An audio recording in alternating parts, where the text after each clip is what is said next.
Welcome to this ruthless academy. Half of these kids will not even survive year one. Honestly, graduating here. That is not an achievement. It is an absolute miracle. And to make things even spicier, on day one, the professor drops a brutal ultimatum. You have 20 minutes to solve this exam, or pack your bags immediately. Panic mode activated. This rune magic is way out of their league. Suddenly, a terrifying sound of ripping paper. Boom, torn right in half. Krista Warden, the supposed genius of her era, just watched her passing grade poof into thin air. She blames herself. Thinks a random breeze did it. Oh honey, no. Someone in this very room totally sabotaged her.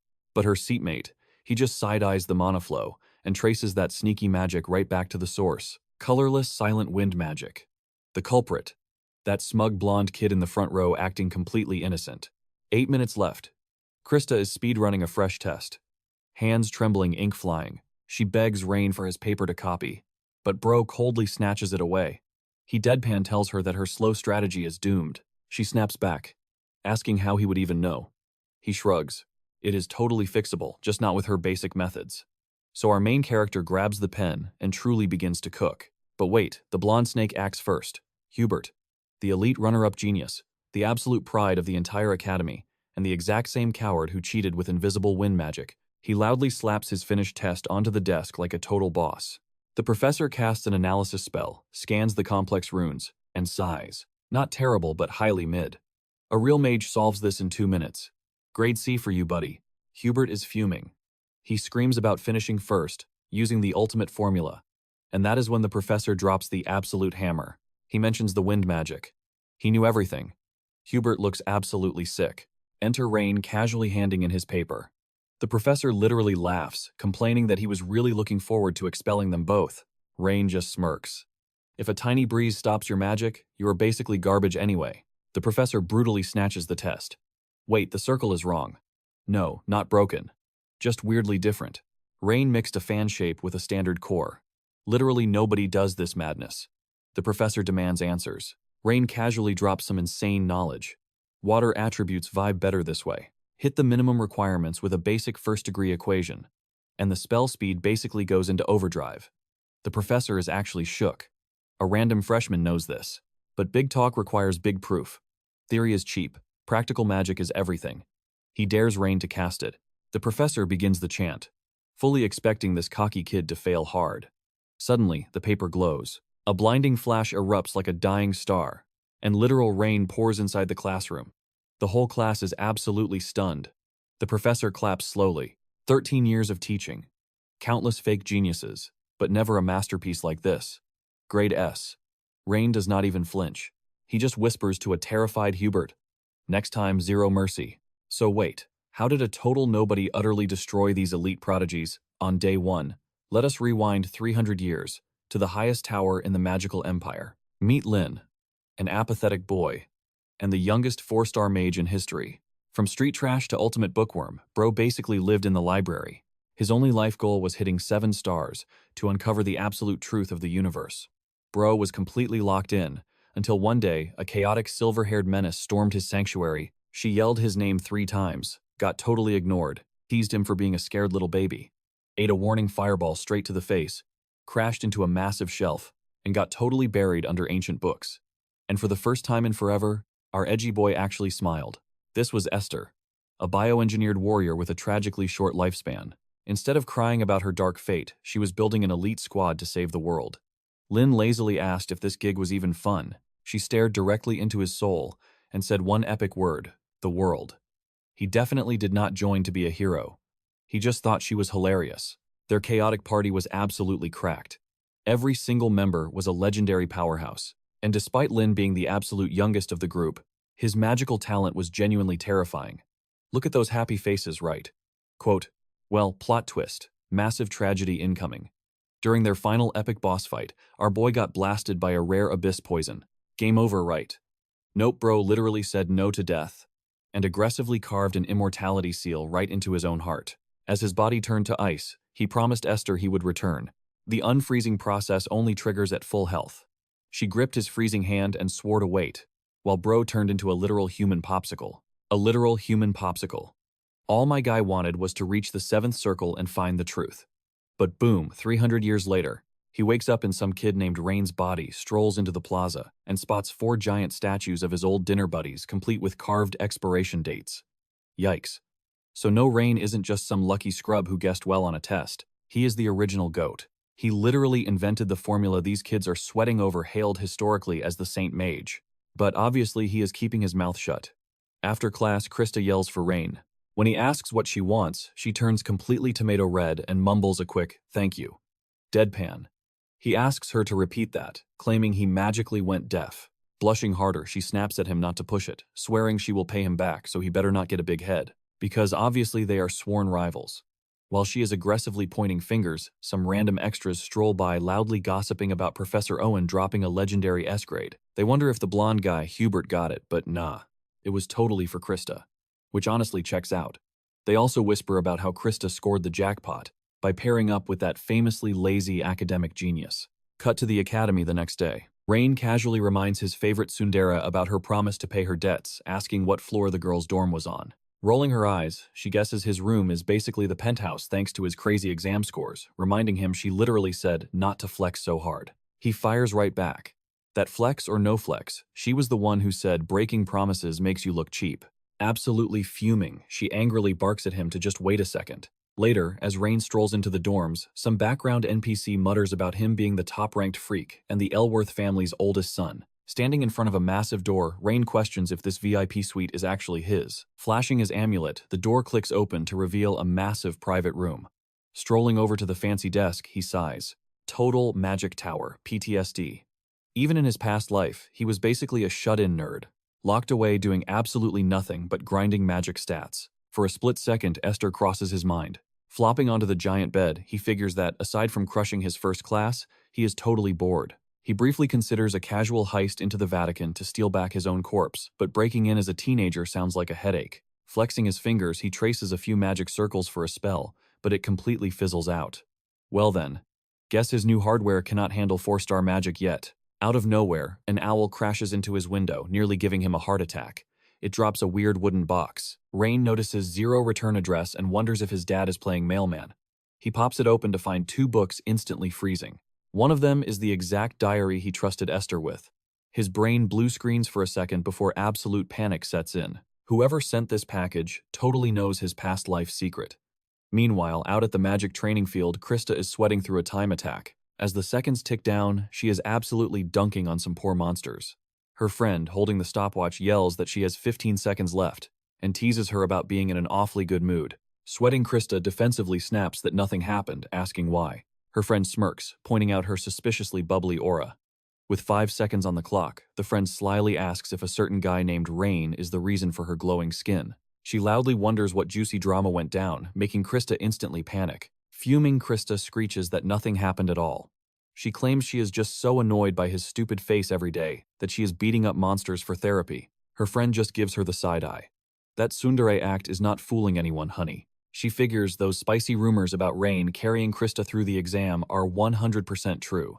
It is crazy though, because the wimpy Rain she knew from childhood was a total loser. Back in the fancy main hall of the student dorms, that brooding blonde guy from before is stalking down the hall. Suddenly some meathead spots him and loudly welcomes the certified C-grade loser. The peanut gallery totally ignores this drama, already used to the meathead's trash talk. Hubert slowly turns around, telling the guy to back off before he permanently unplugs his alarm clock. The muscle brain Logan tells him to chill out, mocking him. He laughs that when he heard Hubert scored a C, he practically died laughing. And to add salt to the wound, little Miss Krista bagged a legendary S rank while basically carrying dead weight. Hubert hits him with the silent treatment and turns to leave. But right as he is walking off, Logan drops Rain's name, asking if the kid is really the coward everyone claims. He snorts that even a coward easily outscored Hubert. Without even looking back, the blonde edgelord roasts Logan, saying that is pretty rich, coming from a guy whose brain is made of pure protein powder. Pissed off, he asks if Logan wants to throw hands. Logan smirks like a cartoon villain and says, yeah, that is exactly the plan. Sparks literally fly as they glare, but a chill, red-haired woman instantly ruins their shonen showdown. Without even glancing up from her book, she asks if the toddlers are done fighting in public. Enter Lillian, an academy postgrad who has 0 time for their nonsense. Logan quickly backpedals, sweating, claiming it was just a prank. He says he was just schemed to crush Krista and Rain, inviting Lillian to their villain club. Yawning, she snarked that this petty drama was exactly why his magic was bottlenecked. Bullying newbies. Total waste of XP. Hubert sharply interrupts their pity party, declaring he will personally flatten those two amateurs. Glaring over his shoulder, he warns the lackey that one wrong move means he will be the first to eat dirt. Slamming the door, the henchman curses Logan for being a meathead. He angrily punches the wall, baffled by what Rain even did. The guy just slaved away under Professor Schulze for 3 long years, completely earning his keep. A 0 rank, nobody pulling that off. In the Academy's eyes, that was basically a glitch in the Matrix. Cut to our boy Rain chilling in his dorm and inspecting his mysterious mail. The first half, a snooze-fest biography of Lin. The second half, hardcore combat and magic specs. Rain just scratched his head. Like, even if some stalker figured out his past life, why slide a book under the door instead of just sliding into his DMs, noticing it was already 11 p.m.? He decided to kill the lights before the grumpy dorm warden caught him. But right as his finger hit the switch, Rain suspiciously eyed the pages, recalling his creepy little shadow. Boom! A magical Erudian springs straight out of the paper. Rain practically jumps out of his skin. Wait, old school Rudy magic. For a hot second, he assumes it is his own vintage creation from back in the day, but then realizes this thing is supersized, still surviving for 300 years without expiring. Talk about incredible shelf life. He ponders whose mana signature this is, and what its deal is. A fleeting memory of his old squad hits him before the bouncy blob smacks onto his palm, casually announcing his unique magic research is at 37%. Boom! A massive system window pops up right in front of his face. Rain drops his jaw. It is his legendary sage-level blueprint from his past life. He spots the 12 original runes he field-tested 300 years back. He swore those had spectacularly flopped, yet somehow they survived at 37%. But wait, he realizes a measly 4-star spell could never pull this off. How on earth did Erudium track a freaking 6-star project? Oh well, he smirks, tossing logic out the window. If this cheat system is real, his crazy stubborn path was totally justified. And if he grinds hard enough, ultimate truth is his. This massive dopamine hit makes our guy completely forget about the creepy stalker who mailed the book. Throwing on his wizard robe, he decides it is grinding time. But stepping out of the dorms, he gets smacked by a massive downpour. Unlike the freezing north, the Southern Academy grounds stayed surprisingly toasty thanks to the local mountain's built-in heater. Humming a happy little tune, Rain happily strolls through the storm. Reaching his destination, he mentally crosses his fingers for a decent free-play magic zone. Suddenly, a quirky lady with mint green hair pops up. She claims the arena is exactly what he needs and offers a VIP tour. According to this bubbly dorm manager, the arena is a massive sandbox for explosive magic. Wrapped in absurdly overpowered defensive shields and auto-healing barriers, you can spam attacks like a maniac with 0 property damage. She explains he just needs to boop his student ring to enter. He taps it and the raging firewall politely unzips itself like a cheap tent. An automated voice welcomes our VIP, cheerfully announcing 30 empty chambers are ready. Waving goodbye, the green-haired lady tells him to go absolutely nuts in there. Rain confidently claims room 15. Access granted. Instantly teleported into a blank concrete box, our boy politely asks the room for a literal punching bag and a chunky rock monster sprouts from the floor. Spotting its 2-star rank, Rain chuckles that it is not too shabby. Cracking open his nerdy spellbook, he starts with the U rune. But when he shapes the mana into a neat little triangle, it embarrassingly fizzles out. Welp, basic 1-star magic is a total bust. He clenches his fist, recalibrates, and when he opens it, our genius chains together 3 glowing triangles. Looking like an alchemist about to perform a forbidden transmutation, he forcefully slams his fist into his palm. Pop, a pathetic little firecracker goes off. The monster literally takes 0 damage, leaving Rain super annoyed. Meanwhile, Hubert, spying from the nosebleed seats, hilariously cringes at that garbage tier attack. He assumes it is beginner magic, scoffing that the idiot kid cannot even cast properly. Fire spells are supposed to go boom right, but this was so pitifully silent it looked like a baby's first magic trick. Bored out of his mind, Hubert walks away, totally convinced those rumors about Rain being a genius assistant were completely fake news. Back in the room, our stubborn protagonist spammed his weak spells until the rocky dummy finally started cracking, crumbling to dust. Letting out a massive sigh, our boy graded his own test total failure. The sneaky U-rune flame was supposed to dive into the target's core and microwave it from the inside out. He nailed the effect, sure, but it took a whole 30 seconds to cook a basic 2-star golem. He rubbed his chin, debating whether his rune drawing sucked or if his magic math was totally bogus. Wearing a cheeky, self-deprecating smirk, Rain decided he had infinite time to fix this buggy code. No matter how many times he gloriously botched it, our hero fully believed he would crack the system. Diving back into the grind, he tweaked the faulty symbols like a mad scientist. Meanwhile, his trusty Rudian not only scanned for eavesdroppers, but also played smart assistant by summarizing the day's messy research. Honestly, it is an incredibly valuable helper. Just then, our boy spotted something epic. His research mastery ticked up by 0.1%. He wondered if the theory worked or if his runes just got an insane upgrade. Maybe this intense grind had a hidden cheat code. Why overthink it? He had all the time in the world. Suddenly, a massive shockwave of wind blasted past him. Color him intrigued. Rain instantly recognized the blonde guy as Hubert, just another flashy rookie from the Raheen Academy. A massive swarm of bloodthirsty bats completely surrounded him. One lunged for the kill, but bam! A single punch instantly obliterated the monster. Moving like lightning, the blonde rookie unleashed a relentless barrage. The rest of the flying beasts were totally reduced to dust. Not bad at all, Rain smirked, noting the guy was definitely worth keeping on his radar. But wait a second. Our overpowered main character spotted a massive glitch in his combat stance. Meanwhile, back at the totally boring academy, the grumpy professor was rambling about the absolute basics of casting magic. 3 simple steps. Step 1, draw the circle. Step 2, carve those magical runes. And step 3, do the terrible math. Naturally, most magic nerds completely fail at that final stage. One tiny miscalculation.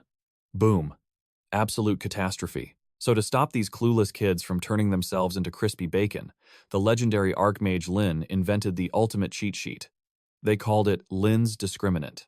The professor threw a terrifying equation on the board. Time to use that legendary formula.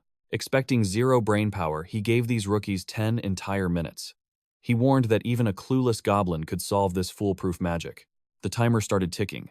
Panic mode activated. Staring at the exam paper on his desk, Rain was totally baffled.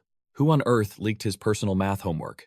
None of his old classmates even knew it. Heck, those ancient meatheads could barely count to 10. But then a single annoying memory popped up. Tina. That clingy kid who forcefully named herself his ultimate disciple. Did that little brat actually publish his private scribbles? Nah, impossible. He brushed it off since that was over 300 years ago. Suddenly, Krista aggressively poked his side. Rain sighed, asking if the math was melting her brain. Insulted, she hissed that the great genius Krista Warden never struggles. Instantly, the professor shot her a deadly glare that could freeze lava. She squeaked an apology, promising to zip her lips. Annoyed, Rain demanded to know what she wanted. Blushing like a tomato, the tsundere forcefully shoved a fancy box onto his desk. Cookies.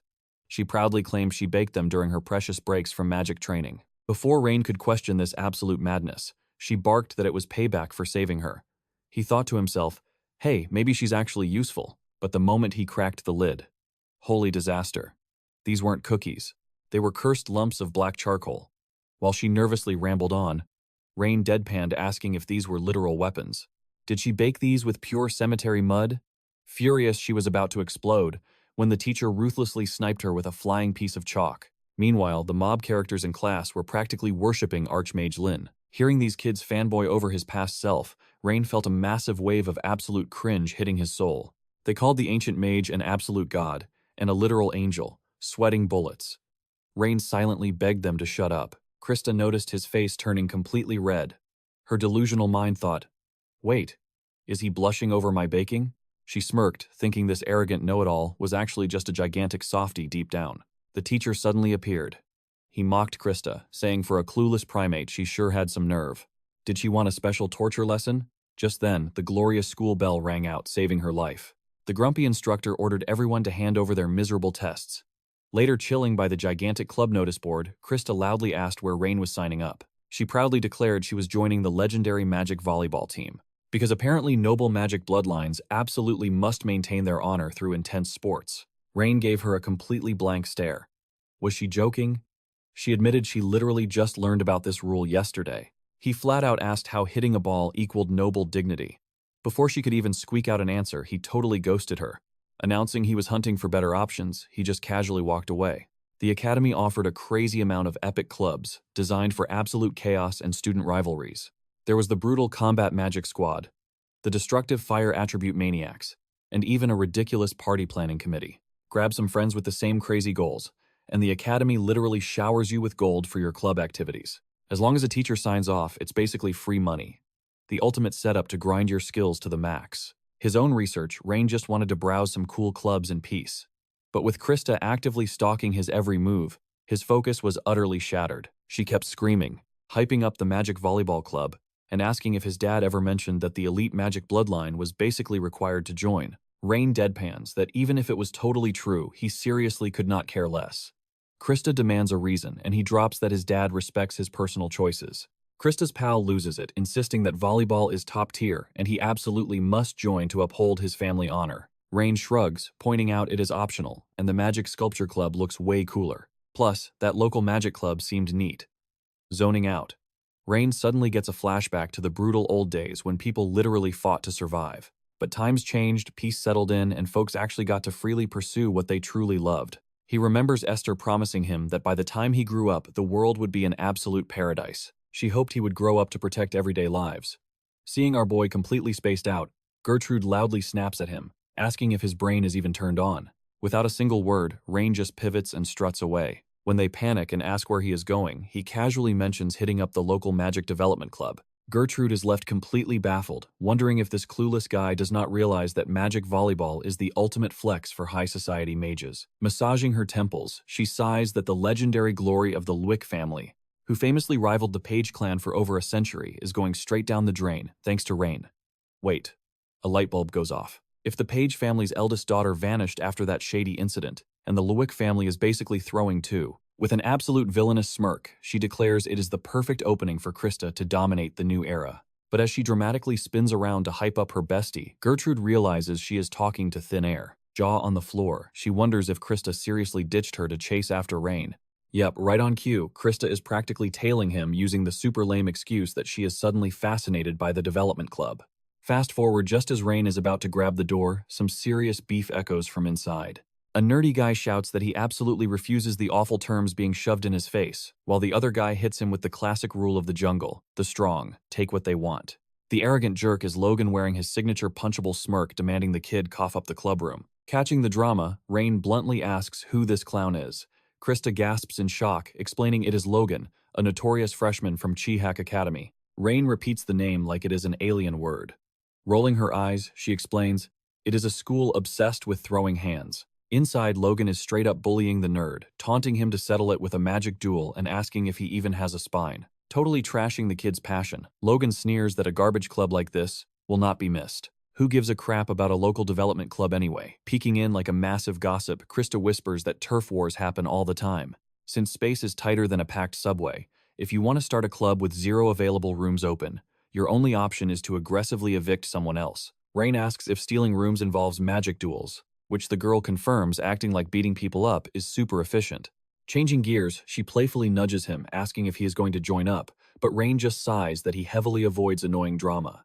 Meanwhile, back to the spicy standoff between the two guys inside. The nerd is desperately arguing that crunching numbers and making big academic breakthroughs is not the only reason magic exists. Logan sarcastically asks what else it is good for, and the guy passionately preaches that while academic flexes push magic forward, vital stuff like farming and disaster relief have been totally ignored by the community. He practically begs, stating that if they could just apply magic to real-world issues, they could easily wipe out problems like global poverty. Logan instantly shoots him down brutally, stating that magic cannot fix the economy alone. Pointing at him, the nerd screams that his beloved seniors built this club for that exact dream, and with so many people out there starving, he cannot hand the club over. Hearing this noble speech, Logan totally loses his mind, laughing, asking if the kid is seriously saying that if fixing poverty was that easy, the mighty archmages would have done it already. Yanking him up by the collar, Logan asks what a pathetic loser who cannot even defend his own club from a freshman thinks he can do. With an incredibly evil chuckle, he asks if those so-called upperclassmen actually produced a single useful result this entire time. Critical hit. The nerd freezes up, not knowing what to say. Logan twists the knife, asking if he seriously believes in that fairy tale research. He aggressively adds that if the guy refuses to even face him in a duel, his club must be completely worthless, which is super annoying. So, with a twisted grin, he asks what the kid thinks about saving his own skin right now, instead of worrying about helping random strangers, while the poor nerd is still helplessly suspended. Grabbing the extra's collar, the terrified kid stammers. Logan just smirks, mocking the boy for nearly passing out because he is frozen in fear. Chuckling like a villain, Logan asks if he is even awake, deciding the only logical solution is to force open his eyes with some blunt force trauma. He winds up for a brutal body slam. Zap-cracking lightning jolts his arm, forcing the bully to drop the poor guy. Enter our main character, flexing a terrifying wave of aura. Rain casually asks if Logan wouldn't rather pick on someone his own size in a magic duel instead of terrorizing extras. Logan squints at this absolute madman, trying to figure out who just crashed his party. Reading the room, Rain cheerfully announces he just joined as the newest recruit. Meanwhile, a system alert pops up. After some serious grinding, his progress rate just ticked up from 37.1% to 37.9%. Looking at the glowing numbers, Rain gets a bit philosophical. Sure, magic cannot literally solve every single problem in the universe. It is not like every wish is possible. There are still limits to this fantasy system, but it definitely has epic perks, like spawning a literal life-saving oasis right in the middle of a scorching desert. It is the ultimate hack to help thirsty travelers survive. This triggers a nostalgic flashback of Esther, who had begged him during one of their crazy road trips to invent idiot-proof spells that anyone could easily spam to save the day and make everyday life way less annoying. Snapping back to reality, Logan glares violently at our Wirgens down Dalaran, protagonist who just crashed his bullying session out of thin air. But in a split second, Logan slaps on a fake oily smile. Oh, so you are just fresh meat for the club. Then the villain spots a spicy detail. The legendary Krista is standing right behind Rain. Plus those striking red eyes look awfully familiar. Stepping uncomfortably close, Logan mutters that the newbie is acting like a complete idiot before sarcastically apologizing for his toxic tongue. He blames his terrible habit of thinking out loud. With a condescending smirk, Logan plays dumb, claiming he was actually coming to give a warm welcome. But wait, did his ears deceive him? Did this nobody actually demand a magic duel? Dripping with arrogance, he asks if the rookie has a literal death wish. Without missing a single beat, our guy drops a deadpan, yes, that is exactly what he ordered. Since the freshman is practically begging for a merciless beating, Logan decides to graciously grant his wish. Bursting into laughter, the bully mocks him, asking if he honestly thinks he stands a snowball's chance in hell. Flipping the script completely, Rain hits him with an Uno reverse card. Are you scared? To make it fair, Rain can generously offer him a huge handicap by fighting without using a single drop of magic. And if the big bad bully is still shaking in his boots, Rain proposes he will only use 3 basic spells created by this tiny club. Logan short circuits at the sheer disrespect, demanding if this is a joke.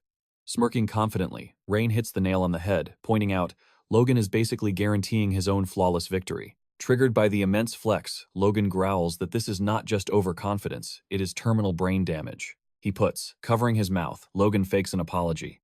Does the rookie even know the rules? It takes 3 whole days to be officially approved. This means this fight is a completely illegal grudge match. Smelling the trap, Rain tells him to skip to the wager.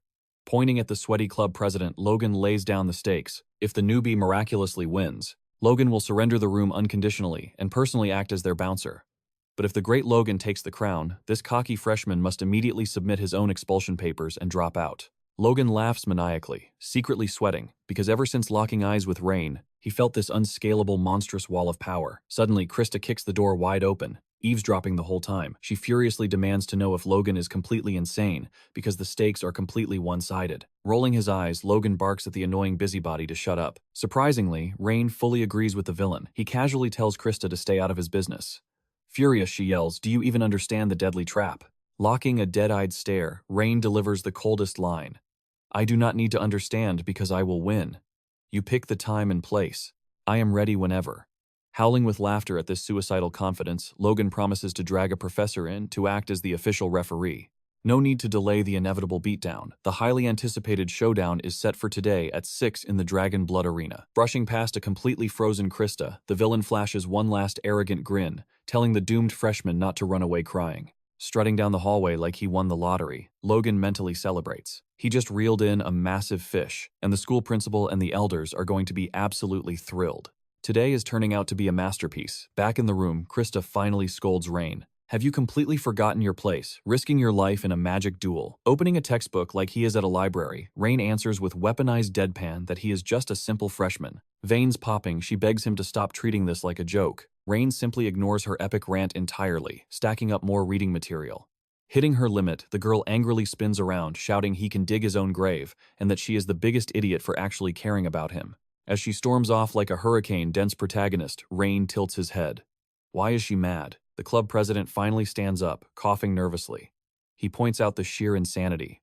Prestigious magical bloodline elites simply do not street brawl. Then Rain zeroes in on a spicy detail. The president is wearing a majestic winged dragon ring. That is a massive red flag for a mere second-year student. Shoving that mystery into his mental filing cabinet, Rain asks why the senior is sweating bullets. Shaking his head, the senior explains there is way more risk than reward here. He honestly feels absolutely baffled, rather than thankful, asking why a powerhouse bothered to help. Shrugging, Rain gives a brutally honest answer. I did not mean to save you, I just made a promise. Blinking like a confused NPC, the president awkwardly thanks him anyway. Still, he drops a grim warning. He says Rain is massively underestimating the sheer danger here. Tilting his head with genuine curiosity, Rain asks if this schoolyard bully is actually that impressive. Sweating profusely, the senior explains that Logan is literally a mini-mage king on campus. He holds a terrifying, unbeatable advantage against regular mages. Mages. He is a sniper with spells. Plus, this guy lives for duels.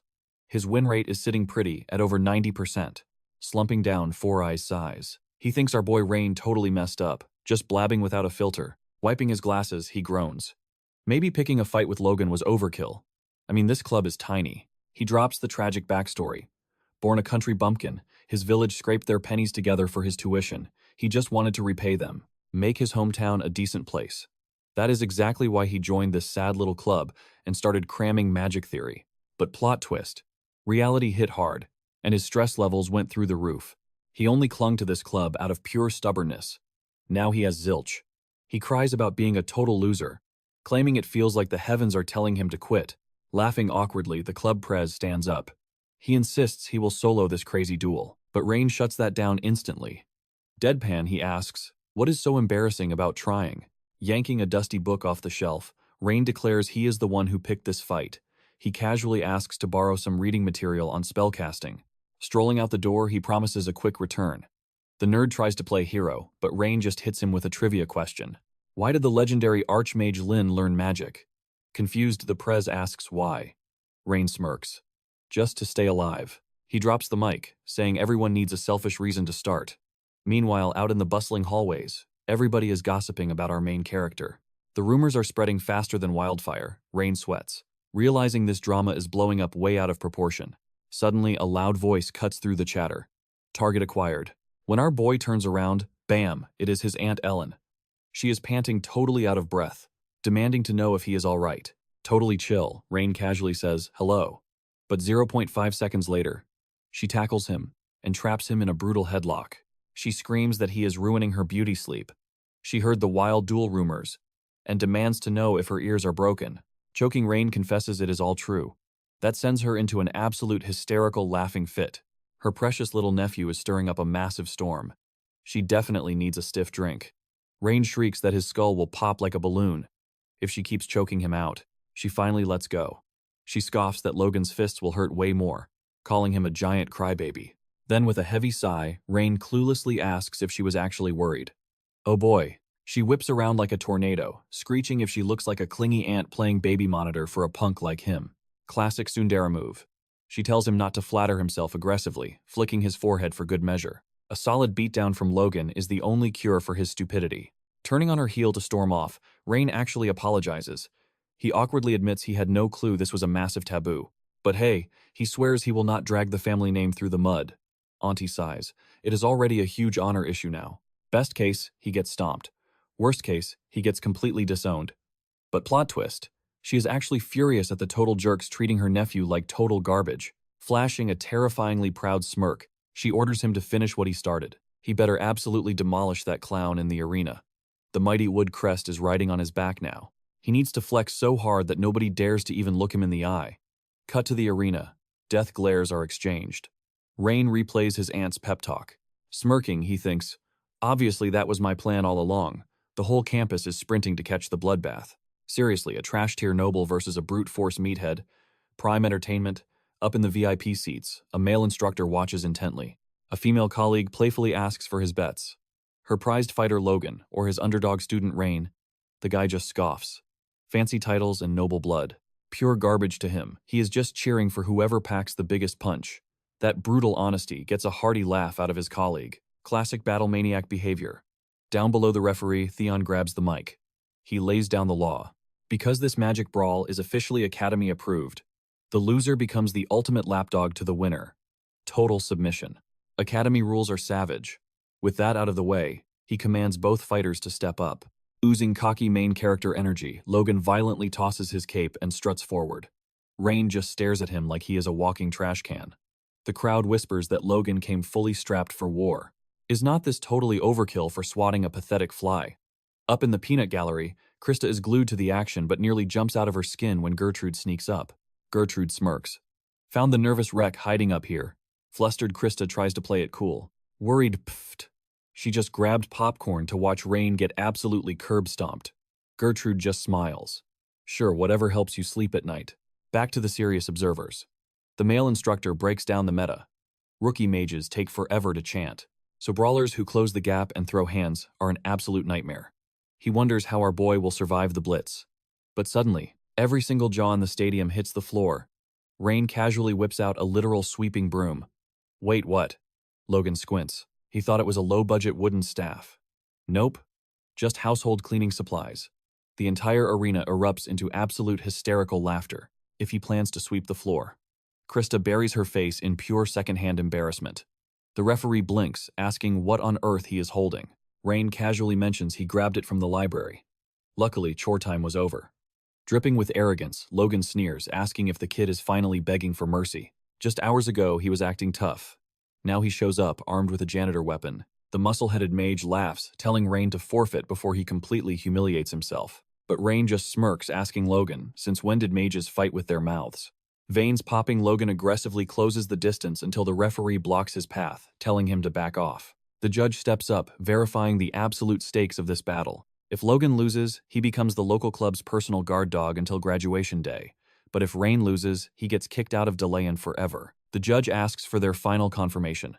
Once this starts, there is zero room for crying. Without missing a beat, both rivals confidently accept their fate. Activating a massive spell, Theon orders them to step back. This legendary clash kicks off in exactly 10 seconds. A glowing countdown appears in the air. Students practically trample each other to watch the absolute chaos unfold. Back in the office, Ellen's assistant asks why she is ignoring the fight, offering to handle the remaining paperwork. But Ellen just shakes her head. Startled, the assistant mutters that her boss is acting unnervingly calm. Annoyed, Ellen shoots back, asking if she looks like someone who easily loses her cool. Sweating bullets, the poor assistant apologizes. Staring out the window, Ellen smirks, wondering if Rain is actually the reincarnation of an ancient sage. She casually adds that watching is completely pointless. The ultimate winner has already been set in stone. The glowing timer hits 0, and the judge screams for the battle to begin. Acting like a total villain, Logan violently rips off his medical bandages. He mocks Rain, telling him to memorize his face, because once he gets expelled, he will never see such greatness again. With a primal roar, Logan activates his school's forbidden technique. His muscles bulge, covered in glowing runic lines, while a magical core pulses on his chest. Watching from the sidelines, Hubert gasps at the sheer speed of his casting. One tiny error with that spell usually shatters bones or turns organs to mush. The stunned teacher realizes why this arrogant punk is hailed as a generational genius. Meanwhile, gripping his trusty broom, Rain just yawns, spitting mad veins, literally popping on his forehead. Logan screams that he will crush him in 10 seconds flat. Our hero sighs as the human tank charges. The entire crowd's jaws drop to the floor, but Rain stands perfectly still. Inches away from impact, Logan gloats that dodging is entirely useless. His magical barrier acts as an unbreakable shield, wrapping his entire body in explosive energy that detonates on impact. It is absolute unstoppable devastation. The only fate left for this janitor wannabe is to get squashed like a bug. But just as the fatal punch flies whack, Logan's massive arm gets violently slapped away by a spinning broom. Panic flashes in Logan's eyes. But before his brain can even process the humiliation smack, a second spinning strike nails him. The brute is literally launched through the air, leaving the audience utterly speechless. The professor's eyes bulge, wondering if he just witnessed the ancient staff technique of the Aurier school. 300 years ago, that exact move elevated Osiris to legendary status, an art forged by the mythical great mage, Lin. Because even spellcasters needed to smack people up close. Legend says she perfected that very move alongside the heroic Esther. The desperate professor is practically pulling his hair out, wondering how this noble brat learned such a godly art. Suddenly, the blonde teacher gasps at an even crazier detail. That cheap wooden broom is totally spotless. If you smack a magically reinforced meathead with a cleaning tool, it should splinter into dust. She breaks into a cold sweat. Was it pure magic? Seriously, what kind of monster is this kid? Rain sighs again as the stadium erupts into chaotic cheering over Logan's epic flight. The brute tries to stand but violently coughs up blood. His brain is short-circuiting. Did his ultimate armor just get dismantled by a literal janitor tool? Our glorious main character looks down at the pathetic mess, sarcastically asking about that 10-second promise. Yawning, he decides it is boring to bully a rookie. So Rain declares he will end this joke in exactly 6 seconds. Striking a ridiculous battle pose, our hero invites the angry muscle brain to bring everything he has got. Furious beyond words, Logan stomps the ground. The arena shatters, shaking Rain's footing for a split second. Using the rubble as ammo, Logan kicks a barrage of boulders, but Rain casually swats them away like annoying flies with his magical broom. Suddenly, the dust clears, and the giant is completely gone. Sensing danger, Rain instantly enchants his broom, blocking a sneaky strike aimed right at his spine. But, surprise, Logan is actually floating directly above him, locking onto his skull. Boom! Logan crashes down with a devastating flying kick. A massive dust cloud erupts, making the club leader panic for his friend's life. But as the smoke slowly fades, hilarious reality sets in. Logan is violently sinking into deep mud. The confused brute frantically looks around only to hear Rain's cheerful voice. He casually explains it is just a simple 1-star farming spell for plowing fields. Whipping his head around, Logan spots the smug kid chilling on a rock pile. Rain cheerfully adds that farmers use it to build dams during heavy rainstorms. Flashing a brilliant smile, our main character asks if agricultural magic is not surprisingly overpowered. Half the crowd is sweating nervously. While the crowd went wild for the magic show, the teacher rubbed his chin, thinking staying high up on that platform was the ultimate cheese strat to shut down Logan. Clearly, our boy Rain had read Logan like a cheap comic book. Turn the ground to mud trap the feet. Boom. The crowd figured the match was totally wrapped up. Rain had the total high ground. But suddenly, our chaotic protagonist yeeted his only weapon, the trusty broom. The whole arena completely blue-screened. Even Logan looked up like an absolute idiot, totally baffled. Christy screamed her lungs out. What on earth was he doing? Just snipe him with a long-range spell and take the win. Meanwhile, Mudboy Logan started desperately charging his ultimate attack. But as the broom dropped, Logan launched like a sweaty rocket, smashed it and aimed a giant punch at Rain. Except right before impact, massive tree roots snatched Logan out of the air. The crowd dropped their jaws, since reviving dead plants was insane tier magic. Logan finally grew a brain cell and realized the thrown broom was actually the catalyst. Rain casually smirked. As promised, he only used 3 spells. Should they wrap up this circus? Facing utter defeat, Logan threw a massive toddler tantrum, cursing him out. No way could the grand genius lose to a broom. He wiggled and flopped like a fish trying to escape. Rain tilted his head. Oops, did he use too much mana? Nah, it was just super sticky vine magic. Considering how easily he controlled the plants, he figured it still needed some balance patches. Rain cheerfully noted that Logan looked absolutely miserable. But hey, no worries. The nap time was coming. Gripping a sharp branch, Rain totally faked an eye jab. But psych. At the very last second, he swerved and casually chucked the stick away. Sweating bullets, Logan screamed. Finish it already, you psycho. But before the angry genius could cry more, Rain yawned. The fight was done. Losers do not get to yap. He also added a free life lesson. Getting beat up hurts, right? So stop being a massive jerk. Then our overpowered main character canceled the platform. Dangling there, Logan realized this crazy guy was the first to show him actual mercy. Watching the sparkles fade, Rain muttered that the spell was pretty darn handy for daily life. Then, looking incredibly bored, Rain remembered he still had to officially win this thing. Rulebook said knockout or surrender, so, as Logan plummeted, Rain rudely flicked a wind spell at him. Finger literally smoking like a gun, Rain joked that the cheap shot did not count. Then he stared down the judge. Well, are we waiting on an invitation? Grabbing the mic, the man yelled. Winner, Rain of House Lewick. The arena absolutely exploded with cheers. Krista, who was having a panic attack earlier, sighed a massive breath of relief. Turning around, Rain spotted a shaky figure peeling himself off the wall. It was the club leader, bawling his eyes out, thanking Rain like he just saved the entire universe. Rain played dumb. What kindness. The poor guy tried to babble, but Rain smoothly cut him off. Listen, your spells were a bit clunky, but your fiery passion was totally real. He sounded like an anime mentor. Your hard work mattered, bro. Realizing he laid the cheese on way too thick, Rain coughed and quickly asked for a tiny favor. With a bright smile, he told the guy to keep inventing awesome spells so Rain could slack off in peace. He gave a thumbs up, saying he totally believed in him. While the leader ugly cried happy tears, Rain strolled out wondering what edgy Esther would have done. Probably something dramatic. Oh well, not his problem. He was his own flavor of awesome. Still, Rain hoped he looked somewhat cool doing it. Meanwhile, in the dorms, Logan woke up to the sound of vicious gossip. The whole school was roasting him. A useless noble completely trashing the resident genius epic. Groaning, Logan clutched his pounding head. But, surprise! The scary professor standing by the bed asked how it felt to get publicly dunked on. Sweating buckets, the terrified kid stammered an excuse. Big brother, I swear, grinding his teeth like a chainsaw, the professor snapped. Call me Professor, you failure, Logan. Basically jumped out of his skin and apologized. Sighing hard, the tired professor told Logan to go touch some grass. Pale as a ghost, Logan squeaked. If I rest, you will totally get murdered by the elders. Turning away, the professor scoffed. Stop role-playing as a genius. The professor asks if the kid thinks he's some big shot just because people butter him up. Trembling, the boy hangs his head and squeaks out a pathetic no. The professor then drops a bomb. What exactly do you know about Schulze Lewick? He reveals that Rivendell students confirmed Rain survived as Schulze's assistant for 3 whole years. The kid is left completely dumbfounded. The professor sneers. If Heartless Scaly kept him alive that long, Rain's skills are absolutely top tier. But Logan is boiling with rage. His elite pride simply cannot accept losing to a perceived failure. Blocking out his brother's logic, he throws a tantrum. He swears he will completely crush Rain in their next clash. The professor sighs.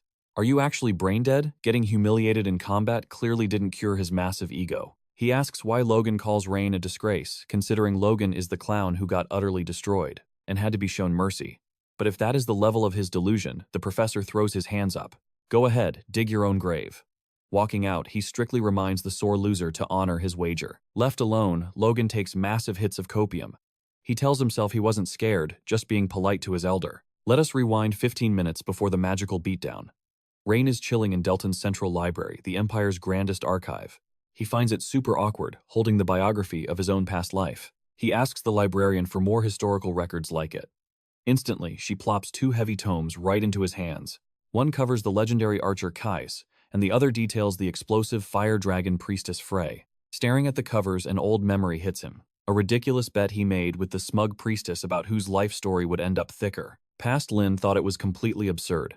Why care about some future historian's page count? But Frey perfectly pushed his buttons. She teased that he was just terrified of losing to a legendary genius. Hook, line, and sinker. He childishly took the bait, claiming his victory was completely guaranteed. Esther, balancing a rock on her sword tip nearby, calmly chimed in.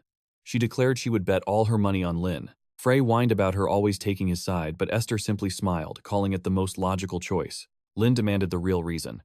With a gentle laugh, she gave a shockingly morbid excuse. Her cursed bloodline meant she was destined for an extremely short life. Kais already had 1 foot in the grave due to his age, and Frey was basically a walking hazard. But Lynn, he was the youngest. By sheer elimination, he was guaranteed to outlive everyone, meaning he would have the longest, thickest biography. It was dark humor at its absolute finest. She purely hoped he would survive to tell their tale. Snapping back to reality, Rain cringes at the brutal irony. He literally died first. Mentally handing Frey her victory crown, he compares the historical texts. Shockingly, the old archer Kais actually had the thickest book. Skimming the pages, Rain is completely mind-blown. Kais opened a massive archery school, took in countless disciples, actually got married, and lived out his golden years. A warm smile crosses his face, happy his comrade found peace. But when he cracks open Frey's history, the mood completely shifts. The pages were incredibly suspicious. Everything just stopped after the year 1168. She ruled as a grand priestess, but then completely vanished. Not a single trace. She mysteriously pops up in 1200, only for the Witch Association to declare her dead. Rain narrows his eyes. This makes 0 sense. Frey was an absolute drama queen. Fading away quietly was totally against her flashy nature. Could she have changed? He aggressively slams the book shut. Hell no, he knew her soul. A silent death was absolutely impossible for someone that explosive. Foul play. The truth hits him like a lightning bolt. What if an enemy erased her from history? A world-saving hero does not just evaporate. Stressing out, he accidentally crunches the pages. He urgently needs forbidden records from the Republic. Suddenly, a random girl pops out suggesting another book if he is researching Esther's legendary party. She shoves a dusty volume toward him. Hyped to read about Esther, he quickly grabs it. But his jaw instantly hits the floor. It features Terina, his own tiny disciple. His brain completely short-circuits until the helpful girl awkwardly waves at his stunned face. Snapping out of it, he mutters a quick thanks.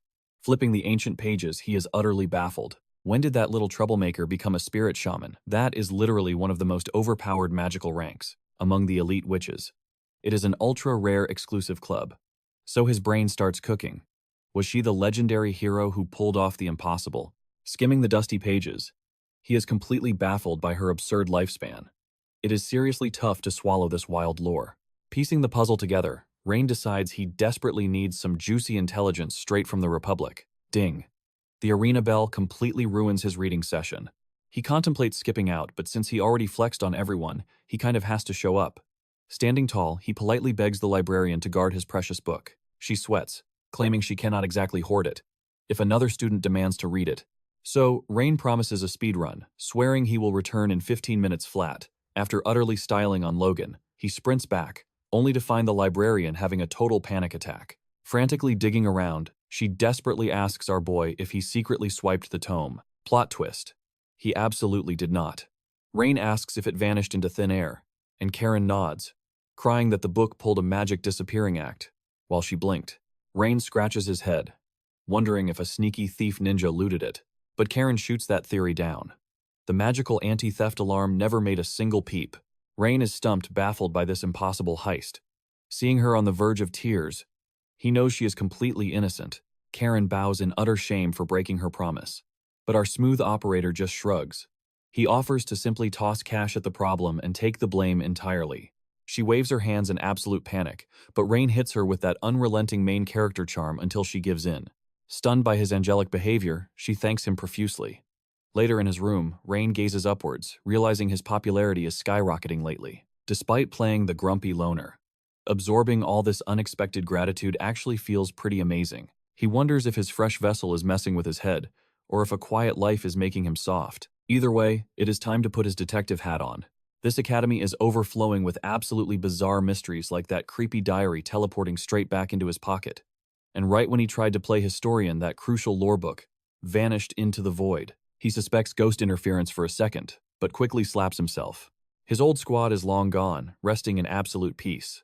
Being stuck in the dark while some mastermind plays games is driving him completely crazy. Checking his status screen, he spots something absolutely game-breaking.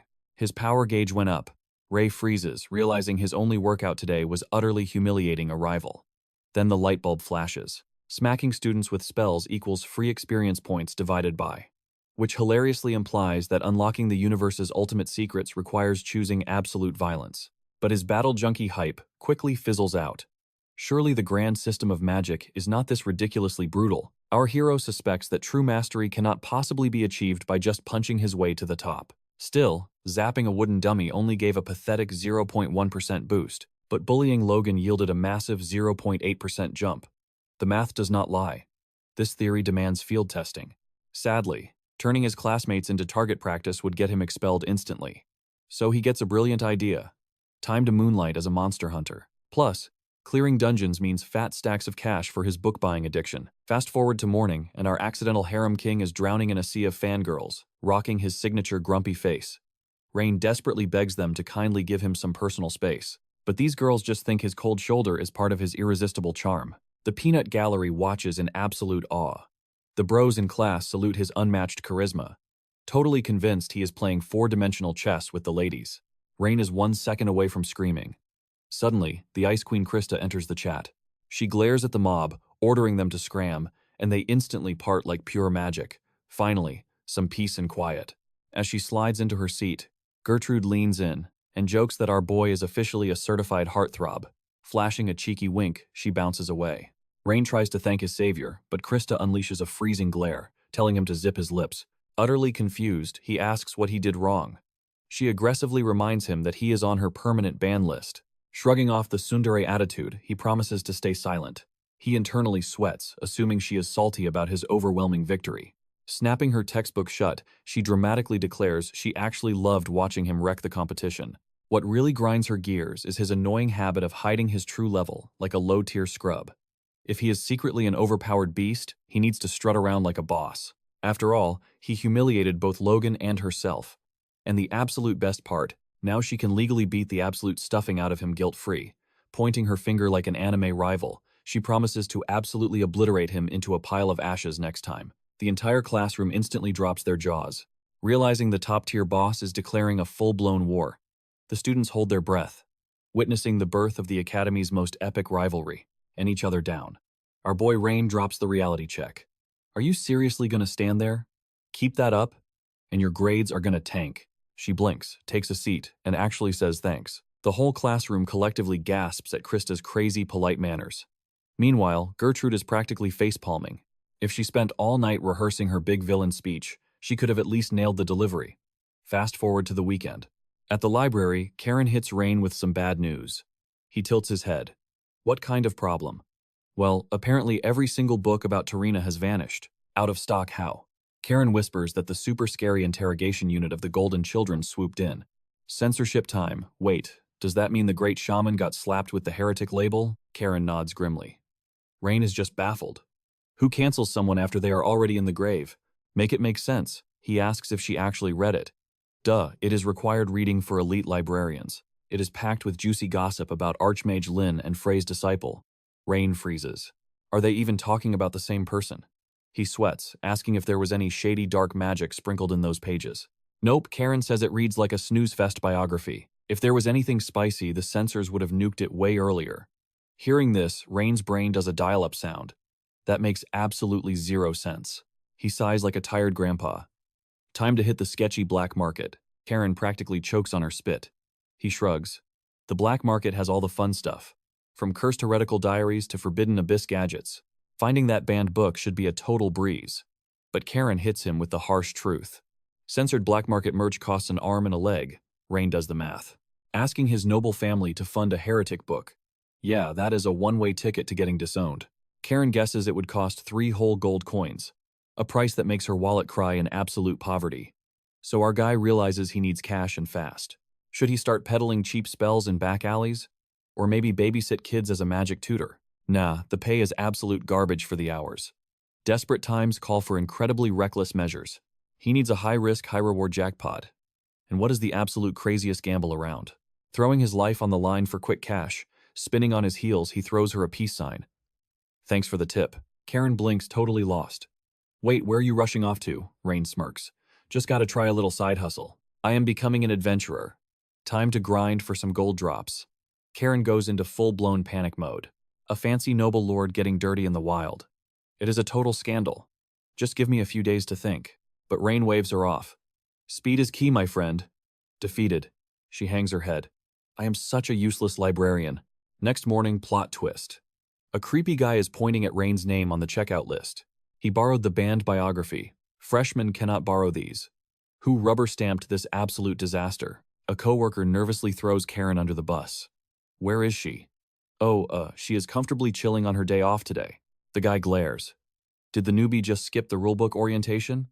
The coworker sweats. Honestly, probably. Another librarian jumps in to save the day. Hey, Karen's handwriting is basically chicken scratch. Maybe she meant to write Ellen instead of Rain.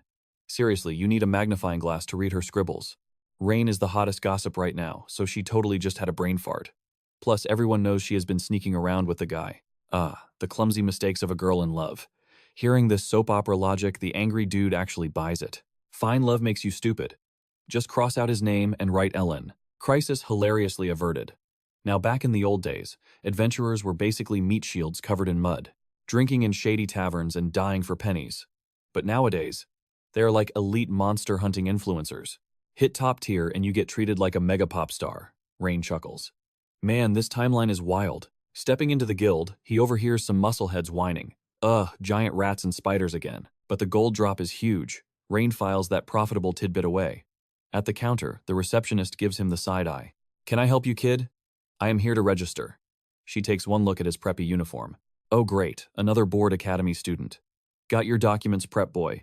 He slides it over and casually asks, how fast is this tutorial? For Delaton students, 10 minutes tops. But then her eyes lock onto his last name. Wait, this is a top-tier noble family. Her jaw drops. Why is a filthy rich aristocrat slumming it here? Raina asks if he needs anything else, sliding over a piece of paper. She tells him to fill out the form and sign the dotted line.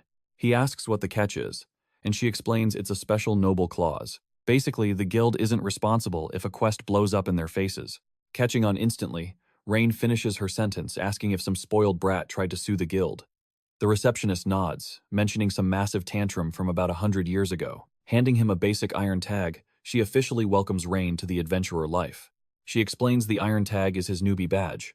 The ranks climb all the way from bronze up to diamond. Plus, any previous combat experience or flashy skills he had before joining the guild would totally be reflected in his rank to prove he won't instantly die on a quest. But right as she takes a breath to explain the mandatory ranking exam, our boy decides to skip the NPC tutorial and heads straight for the door.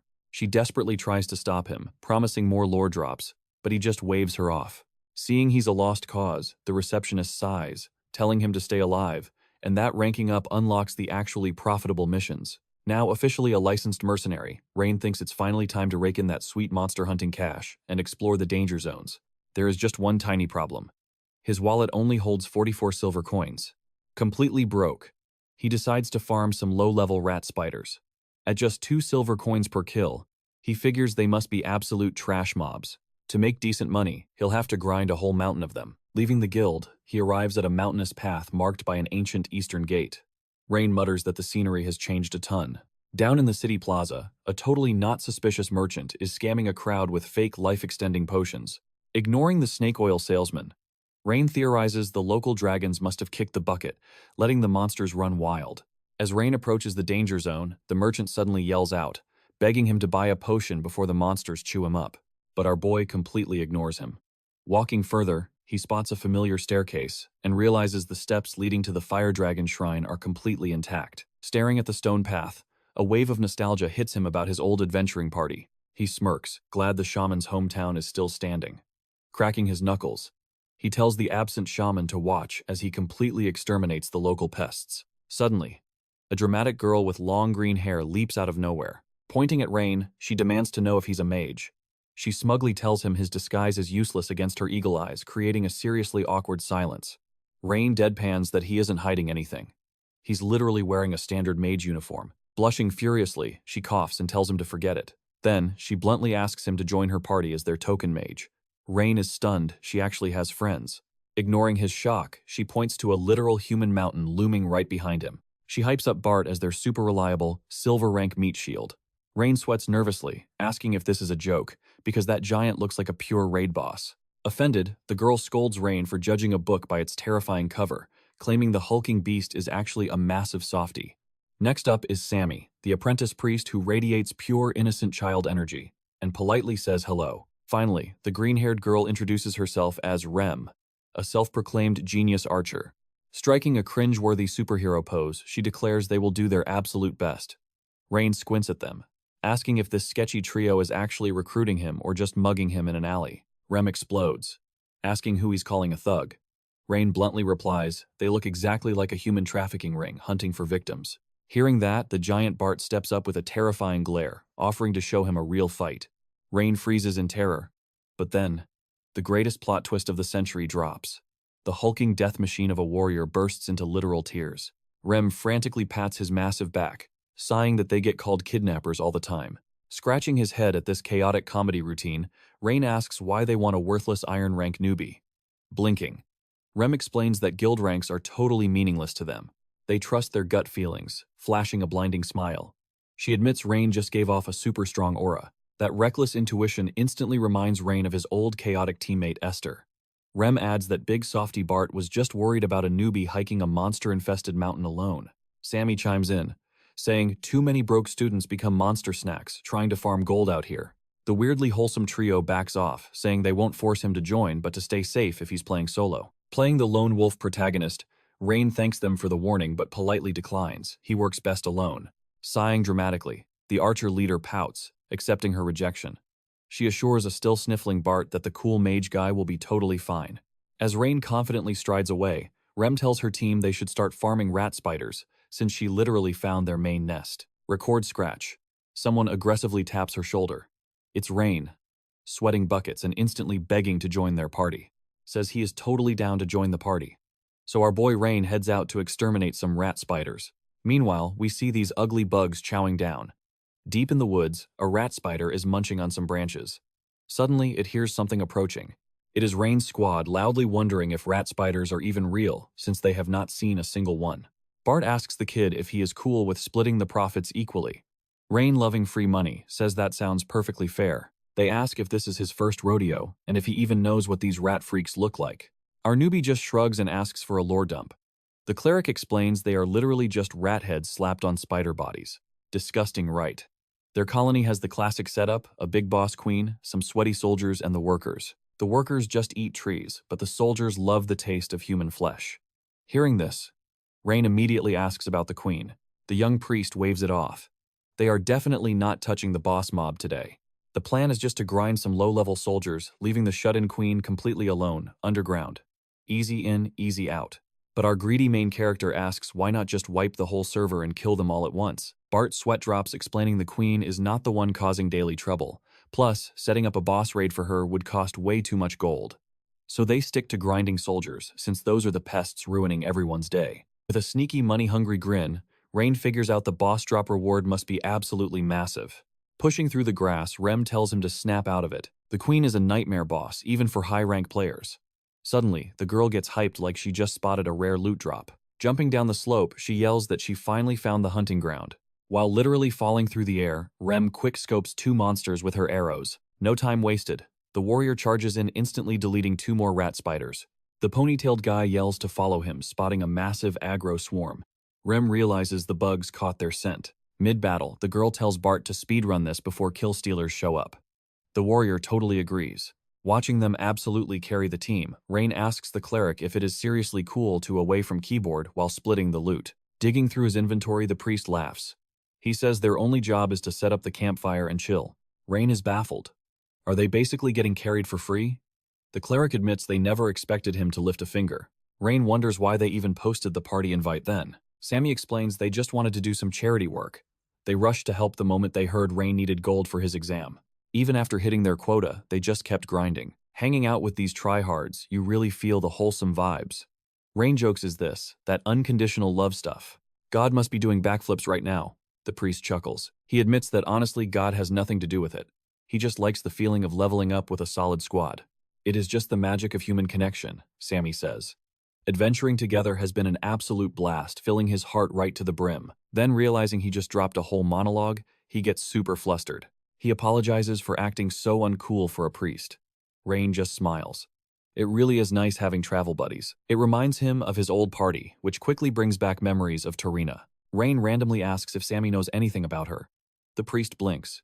Wait, you mean Tarina, the legendary Witch of Ashes? As the others keep slaughtering bugs in the background, the priest sweats. How would he know? Rain asks if the church arrested her for heresy. It feels like a crazy rumor that might just be true.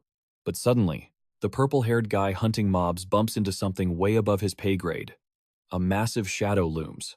A blood-curdling scream echoes through the forest. The party freezes. Bart sprints over, thinking this is absolute madness. What he sees is totally cursed. A gigantic monster is literally munching on their teammate. Rem panics, asking if the game is glitching. Sweating buckets, someone screams. It is the boss, the queen. That is when the horrible RNG reality hits them. The shut-in queen has actually crawled out of her basement. Sweating Rain stutters. Why is the boss in the starter zone? Someone way too calmly points out she is literally double the normal boss size. Sammy realizes they left this boss unfarmed for way too long. Suddenly, the gargantuan queen rears back, unleashing an ear-shattering screech that nukes their eardrums. Everyone instantly nopes out and sprints for their lives. He warns the rookies not to ignore the boss, but of course they don't listen. The mob spots the queen, and absolute panic erupts. Sammy immediately yells at Rem and Bart to retreat. Rain just tilts his head. Why run from a big bug? The priest furiously explains the horrible math. When Her Highness appears, these rat spiders instantly form hunting squads of 6. Rookies are basically an all-you-can-eat buffet for them. On cue, the 8-legged freaks swarm the panicked adventurers, including Rem. She fiercely blocks the assault casually, swatting away a rat spider trying to snack on a nearby extra. Bart shouts that swatting minions is useless. If they want to live, they have to snipe the queen. Rem snaps back that she already knows. The squad leader orders the priest to babysit the newbies, then begs Rain to act as a meat shield for the cleric. Flexing hard, our green-haired archer perfectly knocks 4 arrows at once and lets them rip. Watching her flawless form, our hero instantly recognizes Kai's legendary multi-shot skill. A horde of ugly minions dive at the archer, but Bart plays the knight in shining armor, tanking them with his axe. The warrior leaps into the air and totally buries his weapon into the boss. The peanut gallery cheers, thinking it is an instant knockout. But hold on, some nasty black ooze starts bubbling out of her wounds. Spotting the danger, our guy screams at Bart to back off unless he wants to melt. Bart furiously backsteps, and right on cue, the toxic sludge erupts. The crowd freaks out because this weird liquid is literally moving. The supposedly defeated boss casually pulls the axe out of her skull and tosses it. Bart's jaw drops. His weapon is completely melted. Then, the gross bug starts brutally ripping out her own eyeballs just to sprout brand new ones. She totally locks onto Bart, who is now petrified right in the danger zone. Kicking away annoying minions, Rem realizes they are in serious trouble. Desperately screaming his name, she begs him to run. But the dude is completely frozen, and the monster takes a massive chomp out of his arm. Seeing her buddy chomped, Rem totally ignores the mob. She vows to squash this bug queen into absolute paste, whatever the cost. Planting an arrow in its skull, Rem taunts the beast. Treating the annoying minions like absolute trash, she punts them across the room. The cleric practically cries, begging Rain to ditch him and join the real fight. But Rain is stuck in Traumaville, having flashbacks of being poisoned. He realizes this is totally dark magic, meaning a sketchy dark mage is hiding nearby. Sammy aggressively shakes Rain, yelling at him for just standing there. Rain awkwardly admits he is out of attack spells, and nobody else can fight. Sweating buckets, the priest begs Rain to carry the team. Dripping in cold sweat, Rain scans the room, watching his supposed meat shields getting swarmed by creepy crawlies. Holding back comedic tears, he asks the real question. What is the bounty on this boss? While getting chewed on, the cleric screams 20 gold coins. That is basically the jackpot worth 1,000 of these ugly rat minions. Hearing that sweet cash amount, our hero suddenly finds his motivation. Rain smacks the queen with a random stick that instantly explodes. Everyone is dumbfounded. Looking incredibly smug, Rain taunts the boss, promising to claim his paycheck with his bare hands. He casually unleashes a massive lightning beam, flashbanging everyone in the room. The monstrous queen who held Rem and Bart hostage yeets them away. Flaunting his shiny aura, our guy orders the healer to patch up the duo. Rain then yells at the useless extras, casually threatening that if they want to keep breathing today, they better act as Sammy's meat shields. Staring down the bug, Rain confidently declares a solo raid. The boss lost a leg, but honestly, it does not care at all. So our $eyed hero aggressively charges in mid-chant. He blasts away annoying minions like bowling pins. Sammy stresses over the crazy kid, but he is too busy playing field medic. Facing Her Highness, Rain chucks a spicy fireball right into her neck. The angry boss tries to counter, but our main character smooth slides underneath, booting up a shiny 3-star magic circle. As he is about to cast a massive spiky leg, nearly impales his face, forcing a cancel. Since there was zero guarantee his 3-star trick would even dent her, and his mana was low, he slaps himself into staying chill. Time for a quick stat check. He activates Belsidious. Taking one look at the ugly bug, he instantly realizes she is juiced on 3-star dark magic. A minion tries to jump him, but Rain moonwalks away. Summoning a magic rope, he calculates the horrible truth. If that super concentrated toxic sludge touches his squishy body, it is game over. So, if his barrier fails, he will need his 4-star magic. And since a sketchy dark mage could be lurking nearby, the risk is ridiculous. This raid is a total dumpster fire and his strategy guide is blank. Still, even half-dead Rem pushes herself off the floor. The panicking cleric begs her to stay down. Her health points are basically 0, but she stubbornly plays tough. The healer tries to argue, but she instantly shuts him down, demanding he keep Bart breathing for her. A soldier tries a sneaky strike, but even while struggling, she totally wrecks him. Potato Head yells out, asking if Rem is still breathing, and she snaps back, telling him to focus his eyes on the deadly spider rats. With our boy Rain on the scene, the guy realizes they are completely outmatched and screams to retreat instantly. But suddenly, a heavy thud violently shakes the tree right next to our boy. Rain squints, and gross, it is a literal eyeball from one of the soldiers. The horrifying truth hits him hard. He is absolutely spooked, realizing the wicked queen is happily munching on her own kids. Spotting Rain chilling in the branches, she yeets one of her creepy minions straight at him, sending him tumbling down. But even midair, our poor mage cannot catch a single break. The giant spider rushes in for the kill. He desperately summons a massive earth barrier. Staring into the jaws of death, he really thinks this is the end of the line. Bam! Out of nowhere, a perfectly aimed arrow impales the queen right in the eye. The protagonist just stands there, totally frozen. The monstrous queen brutally rips the arrow out. Rem smirks, claiming she told the ugly bug not to ignore her. Furious, the creepy crawler charges straight at our fierce girl. Sammy screams for Rem to run away, but she stubbornly decides to tank the hit. The hulking monster just keeps coming, completely unstoppable. Rain groans about his terrible luck while tossing out another lightning strike. Yanking a nasty blade from her own leg, Rem yells at Rain to mind his own business and boldly charges the beast. She absolutely body slams the queen and screams, asking if he is ever going to finish this. On the verge of tears, Rain gives himself a quick pep talk. Hiding like a coward behind a rock, he thinks he can just handle this quietly. He takes a deep breath and starts chanting. A glorious, complex magic circle, woven from glowing triangles, begins to form. After delivering a nasty kick to the boss, Rem feels the room spinning. Just dodging these insane attacks is draining her life force, but she swears to hold the line. But out of nowhere, her vision fades to a blurry gray. She completely blacks out, dropping like a rock without wasting a single second. The queen carelessly swats her away like a fly. Our panic-stricken cleric tries to help, but gets blocked by the useless extra who was supposed to be on guard duty. Meanwhile, our totally hidden protagonist Rain keeps sweating over his giant magic spell behind that rock. Taking full advantage of the chaotic distraction, Sammy wildly breaks away from the mob and sprints straight toward the unconscious Rem. Our main character literally coughs up blood from the insane mental toll of this magic. Just as the hideous queen opens her jaws to finish, Rem off for good, our cowardly priest slides in. He perfectly dodges the fatal strike with the girl in his arms. Everyone is totally stunned, even the giant bug, whose many eyes go wide in shock. Rem snaps awake, demanding what on earth Sammy is doing.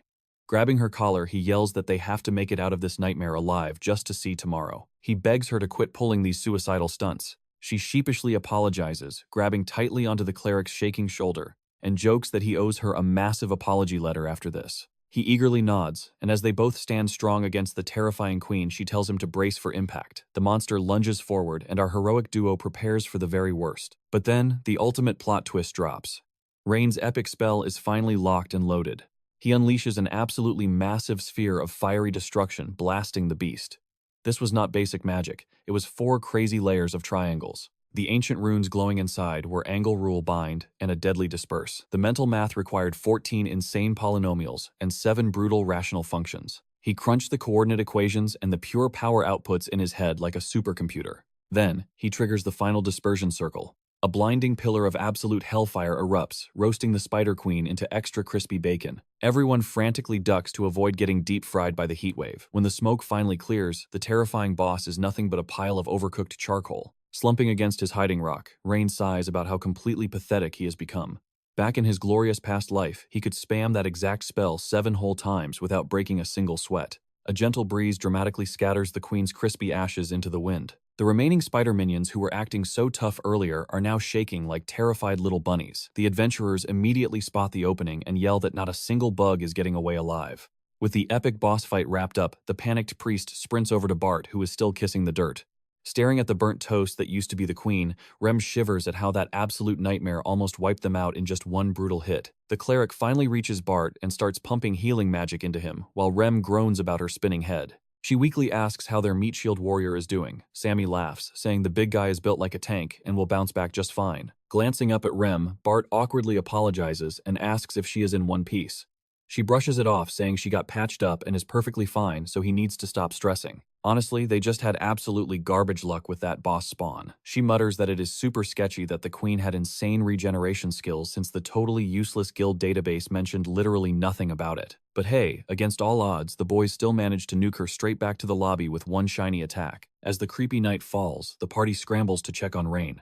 The older mage claims the poor kid is suffering from severe mana exhaustion. Rem nods, guessing he dumped his entire gas tank into that final explosive nuke. But honestly, Rain hiding like a total coward still deeply annoys her. She figures he just needed a safe corner to cast since the boss was breathing down their necks. Sammy cuts in, saying the debriefing can wait. Right now they really need to focus on keeping the kid alive, and she totally agrees. Meanwhile, deeply unconscious, Rain is already having a dramatic flashback to when he was. Back in his past life as Lin, he dropped a massive bombshell on his party. Leave me out of the official hero records. And yeah, please tell the king to forget my name too. An older party member scratched his head, totally baffled.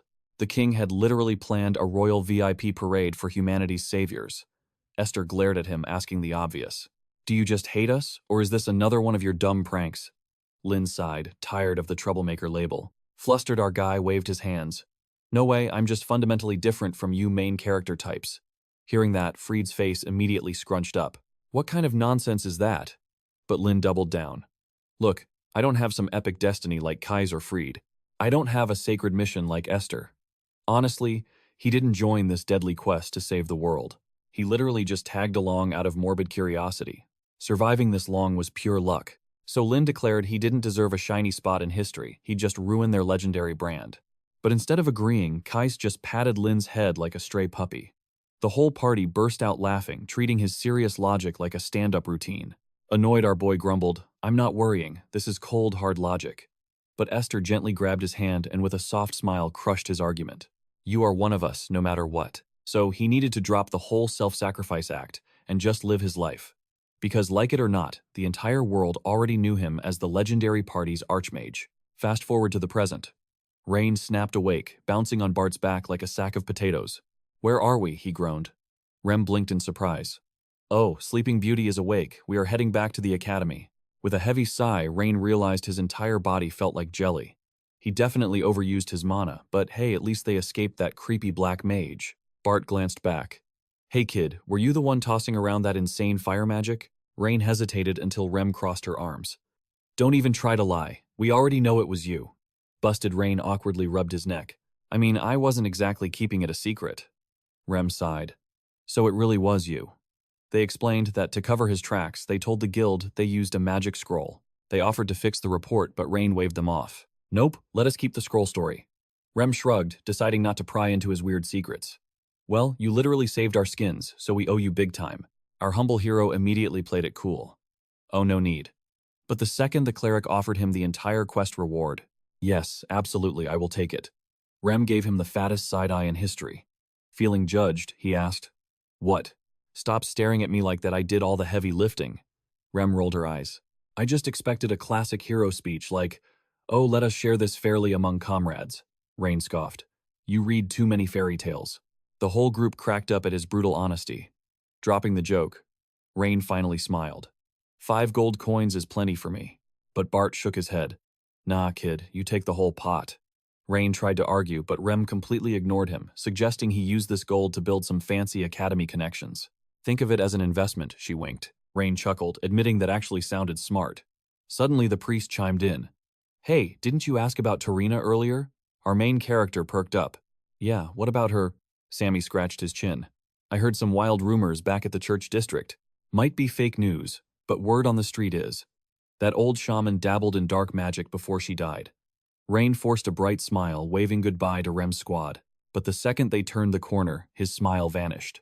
His eyes turned ice cold. So, the rumors were true. She really went to the dark side. Later at the library, Rain aggressively flipped through a massive tome, resting his chin on his hand. Slamming it shut, he groaned. Not a single word about Torina's dark magic phase.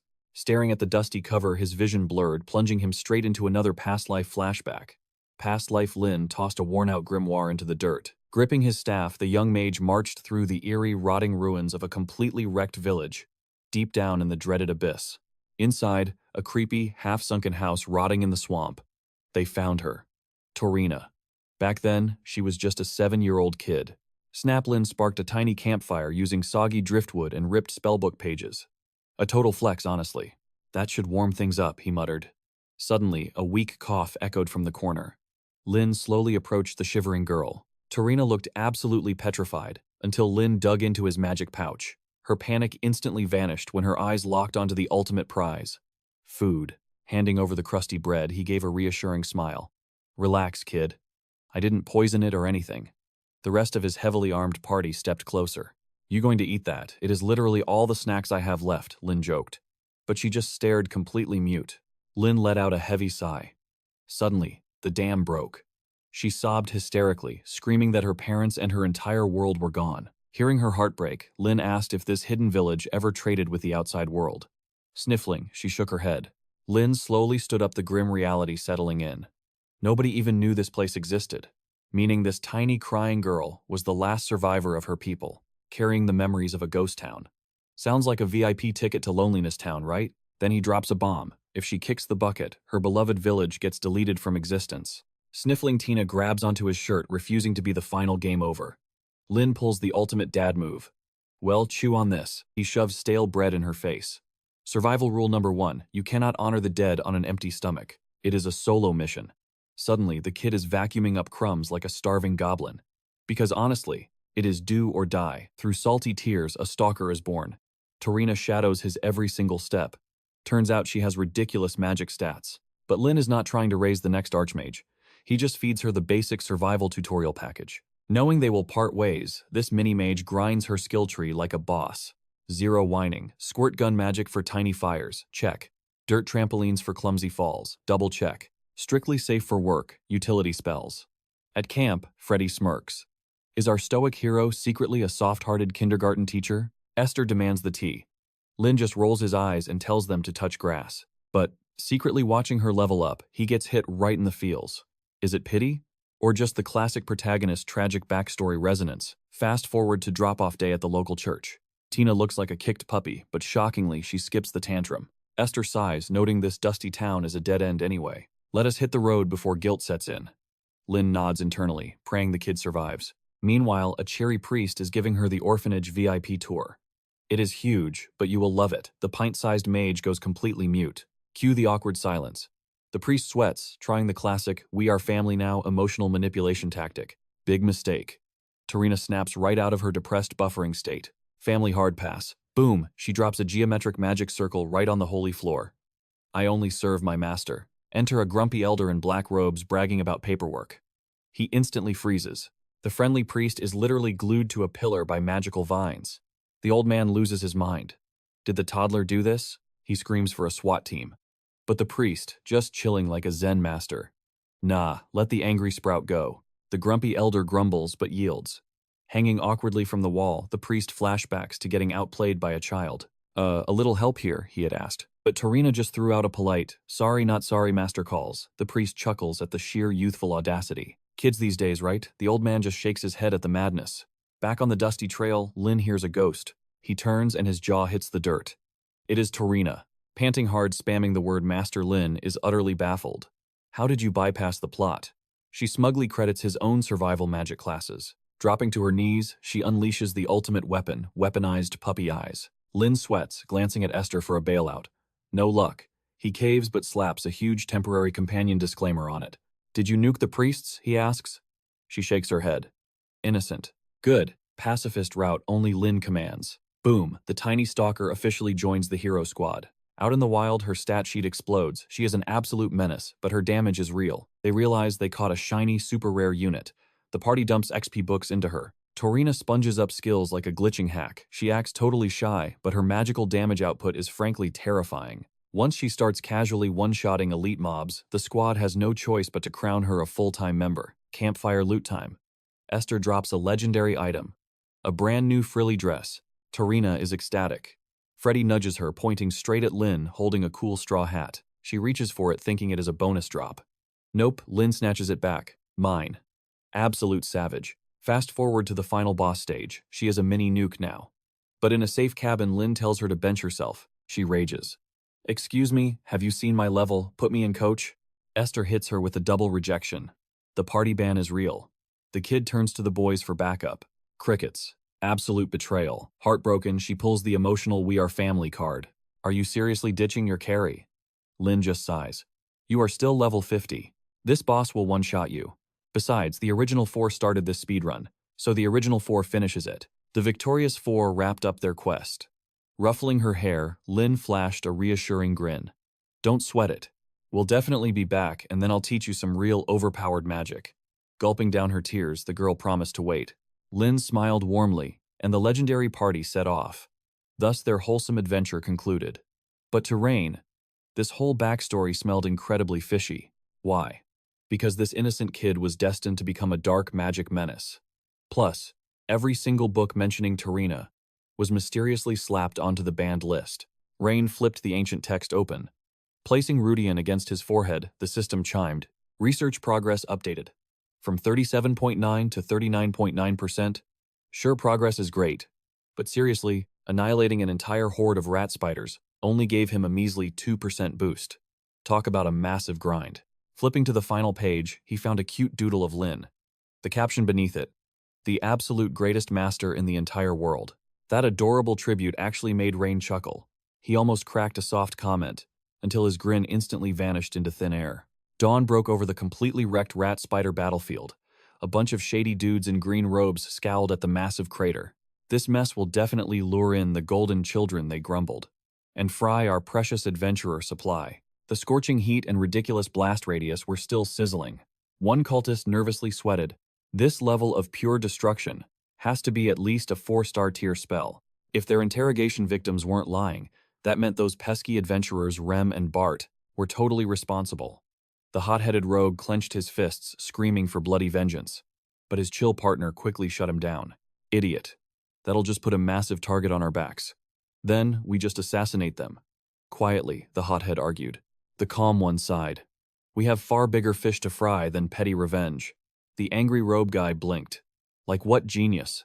Adjusting his glasses, the calm cultist smirked. We report everything to Torina first. Meanwhile, back at the academy, right outside the clubroom, our main character got ambushed by concerned classmates. Brushing them off with a cool, "I'm totally fine," he stepped inside. Up front, the club president clapped his hands. "Take your seats, everyone, we're starting." He beamed at the surprisingly massive crowd of fresh meat. "I'm Joan, the proud president of the local Magic Development Club." He puffed out his chest, adding, "I never expected this many recruits, but I'm absolutely thrilled. Let's make this an epic year together."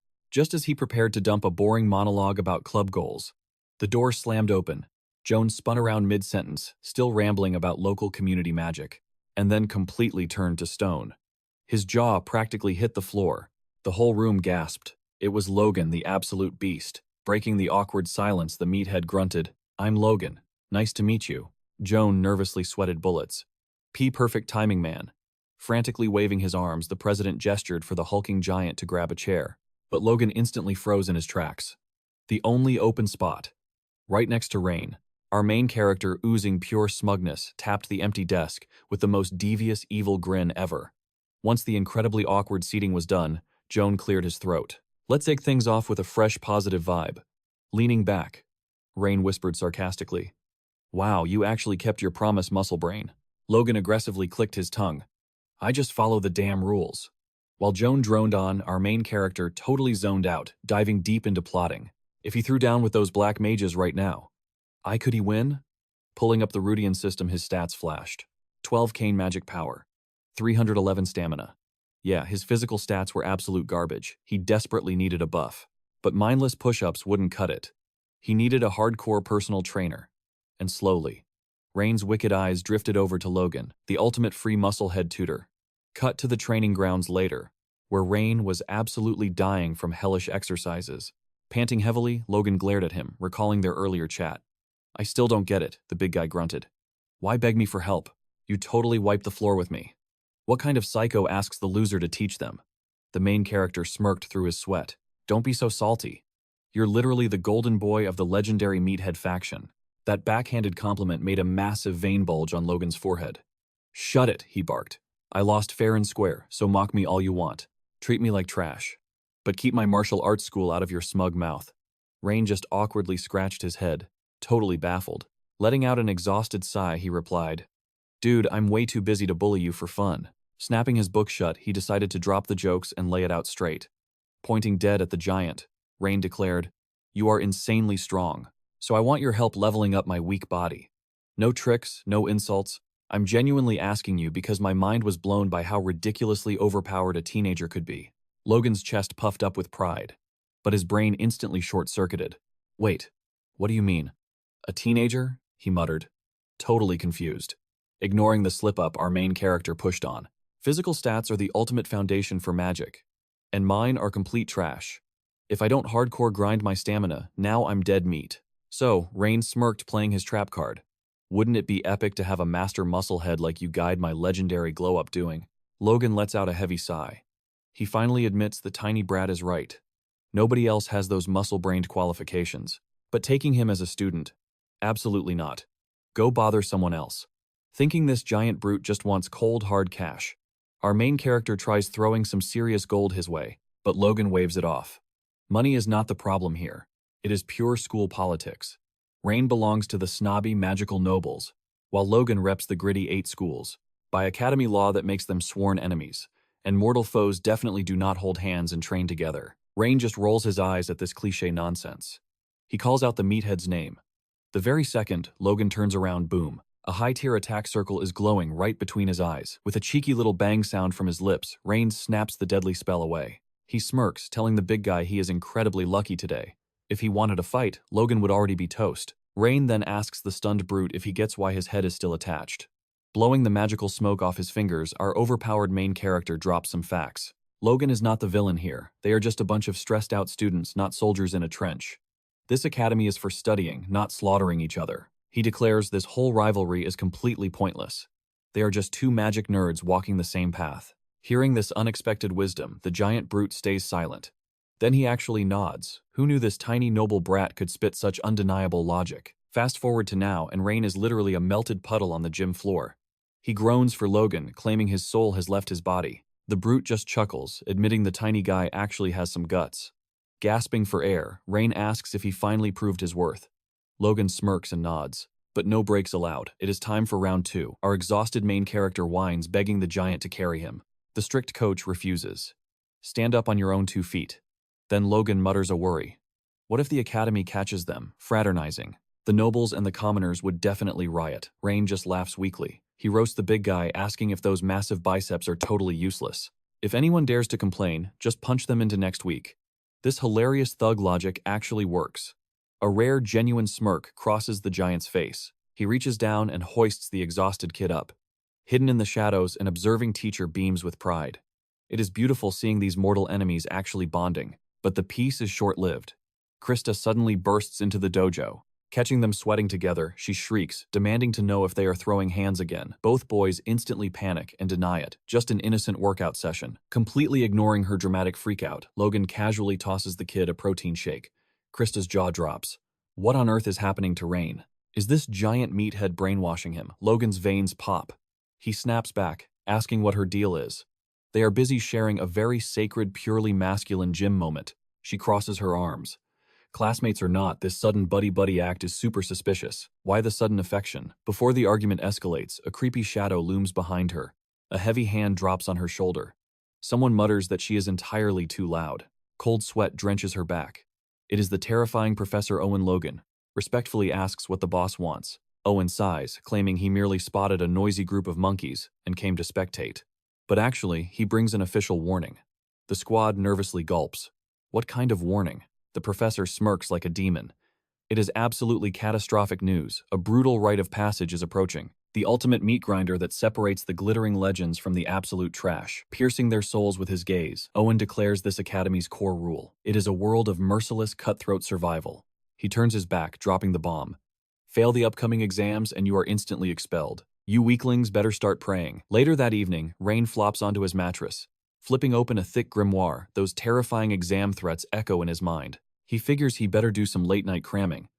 But wait, his magical artifact suddenly goes entirely haywire. The system is glitching like crazy. Before he can even panic, a blinding flash swallows the room. Blink. Our hero is suddenly floating inside a mysterious, endless white void. A system voice chimes in. Unique magic research has hit exactly 40%. Rain freaks out. Why right before bed? Then a massive prompt demands he unlock a brand new mana circle. The legendary system boots up. A divine skill, known as the Mental Barrier Lord of the Fluent World, forcefully downloads into his brain. This is insanely overpowered. Within this domain, the success rate for combining those crazy, unique magical formulas skyrockets by 33%. Plus, his raw damage output jumps by 66%. A mysterious glowing rune burns into his palm.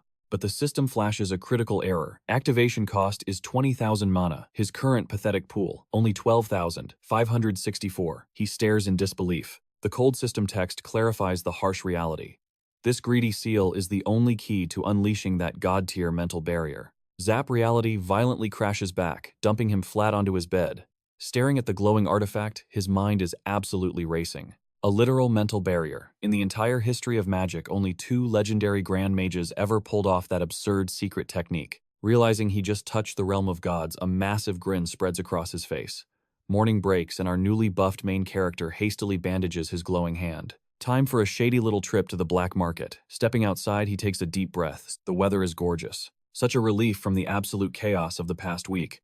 His brain needed this reboot. He happily skips along, convinced today will finally be a peaceful, relaxing slice of life. Thud. He accidentally crashes into a solid wall of a person.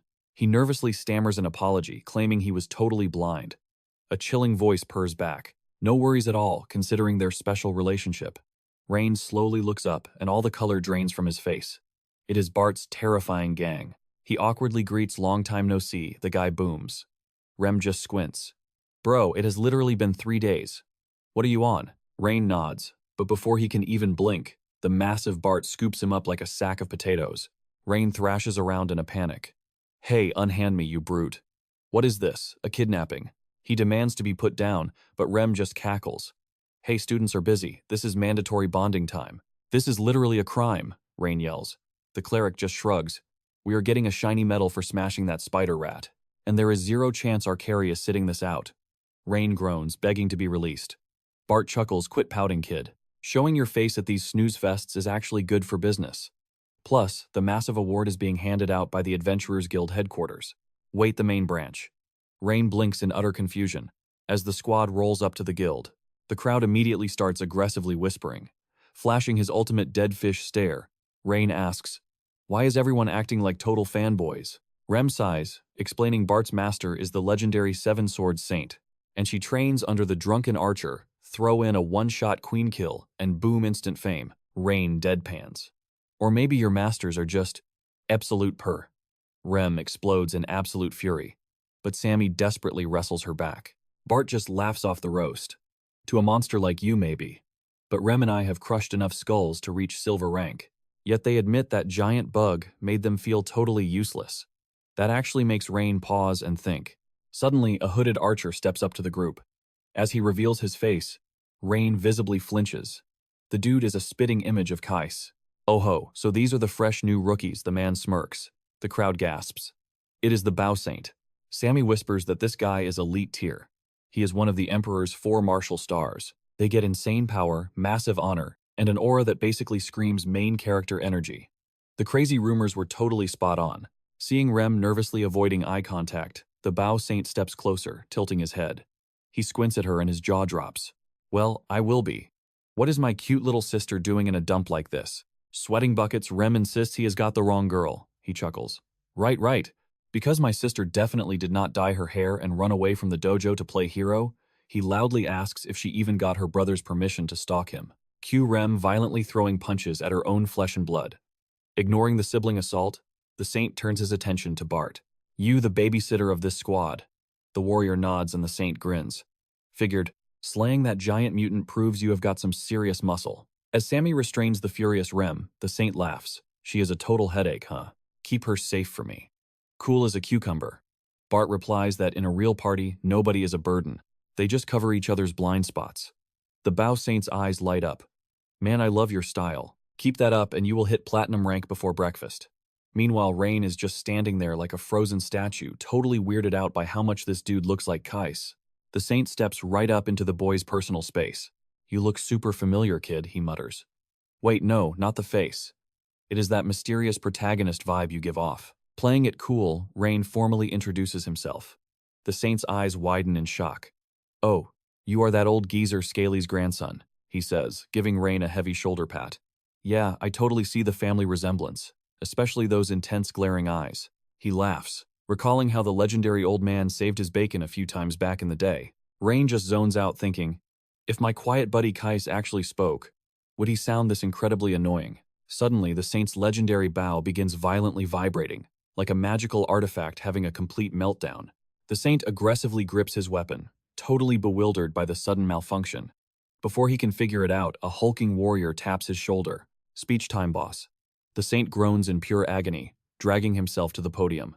Staring at a ridiculously long speech scroll, he violently complains about the massive word count. Yeah, skip all this. He tosses the script. You guys did great, whatever. Anyway, let us get straight to the loot. 2 shiny gold coins, and 500 contribution points for everyone. The crowd goes absolutely wild. Post-ceremony, the squad is instantly mobbed by desperate guild recruiters. Sipping a drink on the sidelines, Rain chuckles at the 2 new celebrities. Sammy sweats nervously. Is it really okay to lie and say a magic scroll killed the queen? Rain flashes a thumbs up. Totally fine. Exhausted by all the extroverts, the main character decides to sneak out. Sammy promises to cover for him, but warns him, you are a bronze rank now, bro. Try to dodge the paparazzi. Rain just prays for 5 minutes of peace. Naturally, he immediately sneaks into a dark alley and activates his Rudian. Checking his progress on the mental barrier, he groaned. He still had a massive grind ahead of him to reach it, but unlocking it meant pure mana training next. The mental barrier, that legendary sage tier, he totally fumbled in his past. Life was right there. Suddenly, a random voice shattered his focus, calling out to the young master of Ludwig. The stranger smirked, warning him that the black market was a total dead end today. And nope, he did not just take a wrong turn. The sketchy merchants actually packed up and ran, leaving the place completely shut down. Tipping his hat like a total dramatic NPC, the guy introduced himself as a Magic League agent. He asked to steal a second of Rain's time. Cut to a restaurant where the guy offered to buy food. But Rain just wanted the bottom line. The agent laughed, telling him to chill out. He totally was not there to bust him for black market shopping. Squinting, our boy wondered how this stalker even knew his route. Plus, the sheer amount of mana this dude was leaking was absolutely insane. Realizing he skipped the basics, the guy flashed a fancy watch. He introduced himself as Doran Slade from the League's Special Ops team. Plot twist. He used to be the personal secretary for Rain's dad back in his student council president days. Rain deadpanned, asking for the point. Doran just wanted to prove he was a good guy, completely on his side and definitely not shady. He then casually dropped a bomb, asking if Rain was the absolute madman who blasted that mutated queen into oblivion. Because shockingly, there was zero record of Bart's party hitting up a magic shop lately. Even if they had literally no 4-star mage in the past 10 years could craft a scroll with that much firepower. Doran even checked if his grandpa had secretly slipped him a cheat item, but no dice. Shooting Rain a terrifyingly sharp glare. The agent declared there was only one logical answer left. Catching his drift, our hero sighed, admitting he never planned to hide his power, but he had his reasons. Doran's eyes turned icy, asking if he meant the dark mages. Seeing this guy's massive brain at work, Rain wondered if this was an investigation or just creepy stalking. Suddenly, a waiter dropped off the food, completely botching the order. Doran casually asked if it was meant for two. Sweating bullets, the waiter stammered that seeing two guys, he naturally assumed double portions. Double-wielding the meat skewers, Doran laughed it off. He would eat it all. With his signature dead fish stare, Rain stood up and declared his exit. But Doran blocked him, hitting him with a surprise recruitment pitch for the Special Ops department. Our boy gave a flat no, reminding the guy he was literally just a student. Doran backpedaled, saying it was a post-graduation gig. Since his old man was still super healthy, inheriting that sweet family cash would take ages, so why not fight some crime on the side in the meantime? He offered full VIP authority to hunt dark mages, independently hyping it up as the ultimate resume builder. Walking away, Rain bluntly dropped a solid nope. But before he vanished, Doran warned that the Dark Church was stirring up major trouble. The League's clueless boomers were completely drunk on peace, ignoring the massive storm brewing. Pointing his meat skewer at the sky, the agent admitted he wished they were ready for war, but honestly, they were totally doomed. Pausing, Rain played dumb about the whole thing, but tossed a casual maybe over his shoulder. Doran grinned. Strolling away, Rain internally panicked. Was he really doomed to fight the church again? Maybe dumping all the work on special ops was the big brain move. Smirking, Doran yelled out a pro-gamer tip. If he needed black market goodies, just grab the VIP escort quest during break. People on the street stared at the loudmouth in total cringe. As Doran watched the kid vanish, a girl literally fell from the sky asking if he just got rejected. Sporting massive panda eye bags, she complained that the freshmen were way too stacked, questioning why he targeted the genius noble first. Doran sighed, stating the kid was definitely not part of the golden generation. Flopping into a chair like jelly, she demanded to know why. He explained Rain had absolutely zero contact with Torina, meaning they needed new suspects. She groaned, asking if there was even a tiny chance these freshmen had bumped into Torina. Drooling over his extra meat skewer, Doran trusted his overpowered gut feeling. Since this crazy encounter could have happened pre-enrollment, they needed to dig up everyone's backstories. But internally, he totally agreed with her. I mean, how could that kid, a golden generation? He shivered at the thought. To him, Cavanette had birthed an absolute monster, because nobody possessed a future as terrifyingly overpowered as Rain's is. Meanwhile, back at the library, our hero casually told Karen to forget the book. No biggie, right? But the poor librarian was a nervous wreck, blaming her own carelessness for the entire disastrous mess. She sighed in relief, just glad Rain had not kicked the bucket. Flashing a suspicious smile, he asked if a shady dude wearing a hat had been creeping around. Karen drew a blank at first, but then a light bulb went off. She recalled some mysterious suited guys from the completely not suspicious Special Errands Department, AT. They had swung by earlier, interrogating the veteran librarians, before ghosting the place entirely. Since she had not seen their faces, she could not offer a sketch. Classic background character dialogue. Rain nodded, his brain connecting the dots. He thanked her for the juicy intel and made his swift escape back to the dorms. Striding down the hall, our boy had an epiphany. Doran was definitely here, but who was that shady guy's black market contact? Boom! 2 massive delivery boxes sat waiting at his door. The epic loot drop had arrived. Tearing them open, he revealed, 2 gloriously massive spirit jewels. Jackpot. Finally, the perfect mana batteries to cast his super-secret mental barrier. He slapped his hands onto the shiny rocks. Let us do the math. Current mana 12,000. Spell requirement 20,000. The solution? Bank 8,000 mana into the jewels for the ultimate power-up. Instantly, the spheres erupted with blinding light. Whoops! The massive mana drain hit him like a truck, leaving him face down on the floor, groaning like a dying battery. He mumbled that the infusion was a success, but it needed time to cook. Night fell. Rain sat perfectly still, meditating. Eyes snapping open, he declared, "Showtime." His hands flashed through complex signs. Activate honored fluid world.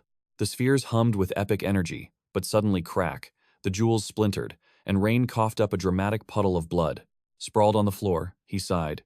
Yep, a classic cultivation fail. But wait. As he glanced at his hand, the room exploded into a dazzling cheat skill golden light. Magical runes hovered everywhere. Staggering to his feet, he felt utterly reborn. He tested a basic magic circle and gasped. No way. It was flawless. His raw instincts were now practically auto-aiming his spells. The room's geometry literally optimized itself in real time, ironing out every mathematical error. Flopping back down, he finally understood. His mind was literally a mirror, reflecting his magical truth. That ancient master, the Saint Mage, Riot Warden, had rambled about this once, and it finally made sense. A true scholar's desire manifests as a literal mental domain. The Honored One's shifting world didn't spoon-feed him new spells. Instead, it automatically patched every single glitch in his technique. Talk about a broken passive skill. Now he could self-study his way to absolute supremacy, without dealing with pesky tutors. Smirking like a true protagonist, he knew a 7-star mage title was basically in the bag. Meanwhile, at the teacher's lounge, Chancor Medelia Page was whining about the chaotic schedule. Kyle the substitute totally agreed, complaining about field practice, and how the first years were hogging all the attention. Medelia gossiped that this freshman class was insanely stacked with monsters. Ivan chimed in, rubbing his chin. He had no clue what was coming, but the drama was going to be top tier, especially with that sneaky prodigy who had been playing weak until now. Honestly, the plot armor was getting ridiculous. Off in the corner, Ellen stood boiling with rage, arms crossed like a defeated villainess, stewing over her ruined plans. Reading her mind effortlessly, Caroline told her to take a chill pill. A random teacher eagerly fanned the flames, poking fun at Caroline's smug face, betting her precious student would get stomped next. Just like poor Logan did. Caroline just laughed out loud. Oh, we will see about that. Meanwhile, Medelia was secretly scheming, praying that Camisa the Page family's golden child would step up as the ultimate boss and carry Leighton's squad. Suddenly, Professor Marhana barked an order. Enough chit-chat. Flare your auras, people. It is time to move. She commanded them to herd the students immediately, dropping the ultimate bomb. Forget next week. The exams start right now. Cut to the classroom. Our overpowered hero looked like an absolute zombie. Seriously. Did Logan think he ran on infinite batteries? While the other students panicked and scrambled, a half-dead Rain blinked at Krista. What is the fire drill for? Sweating bullets. She yelled that they were summoned to the auditorium for a surprise exam briefing. Rain scratched his head. Wait, was the test not scheduled for next week? Krista groaned. Welcome to Delion, where the schedule is made up. He asked why they would pull a stunt like that. Gertrude magically appeared, smirking that it was to punish lazy procrastinators. Our boy just shrugged. Hey, if someone can ace a test with zero prep, that is just pure talent. The teachers are brilliant. Gertrude chuckled in agreement, but internally, she was screaming. Ugh, arrogant rich kids are the absolute worst. Rolling her eyes, Krista stood up and sighed. And that right there is exactly why you had to. Leave it all on the floor. Stepping into the massive auditorium, Gertrude scanned the room. The vibe. Absolute funeral. Everyone looked miserable. Rain instantly spotted Logan and hollered across the room. Logan smirked, praising his speedy arrival, but Rain shrugged it off. Panic mode activated. Gertrude leaned in furiously, whispering into Rain's ear. Do not buddy up with him. That meathead is a top-tier rival. Rain just blinked. A rival, no way. The dude is my personal protein plug. We are bros. Gertrude lost her mind. Are you a street pigeon? You sold your soul for snacks? Spotting the tiny hurricane, Logan chuckled. Oh, Krista's little minion is here. Want some magic muscle juice too? Popping a massive vein, Gertrude growled that she was not playing around. If he wanted hands, he could get them. Dripping with sarcasm, Logan gasped. Oh no, I am shaking. Suddenly, Krista appeared, snatching them apart like misbehaving toddlers. Zip it, she ordered, eyes glowing with lethal seriousness. If you want to chatter, get out. Rain flinched. That boss energy was unexpected. Gertrude squeaked an instant apology. Stepping back, Krista dropped the hammer. Stay here and you fight to survive. Just then, a cheerful voice echoed. Ooh, loving the spicy tension. Keep that murderous energy for the exams. Professor Caroline stepped into the light, clapping her hands. Time for the main event. She cheerfully announced a grueling week-long trial of absolute torture running until Friday. The crowd internally screamed. And the cherry on top, direct grading by the masters. Fail and you are expelled. Pack your bags instantly. With a theatrical flourish, Caroline smiled wickedly. Let us meet your executioners. Stepping out of the dramatic shadows, the legendary evaluators appeared. The student body went into total meltdown. Gertrude, practically vibrating aggressively, poked Rain's shoulder. What is your deal? He groaned. Sweating bullets, she shrieked. Are you living under a rock? That is Professor Marina, former boss of the entire Magic Alliance. Now she is the top dog at Delay. Being the supreme leader meant she was literally the strongest mage alive.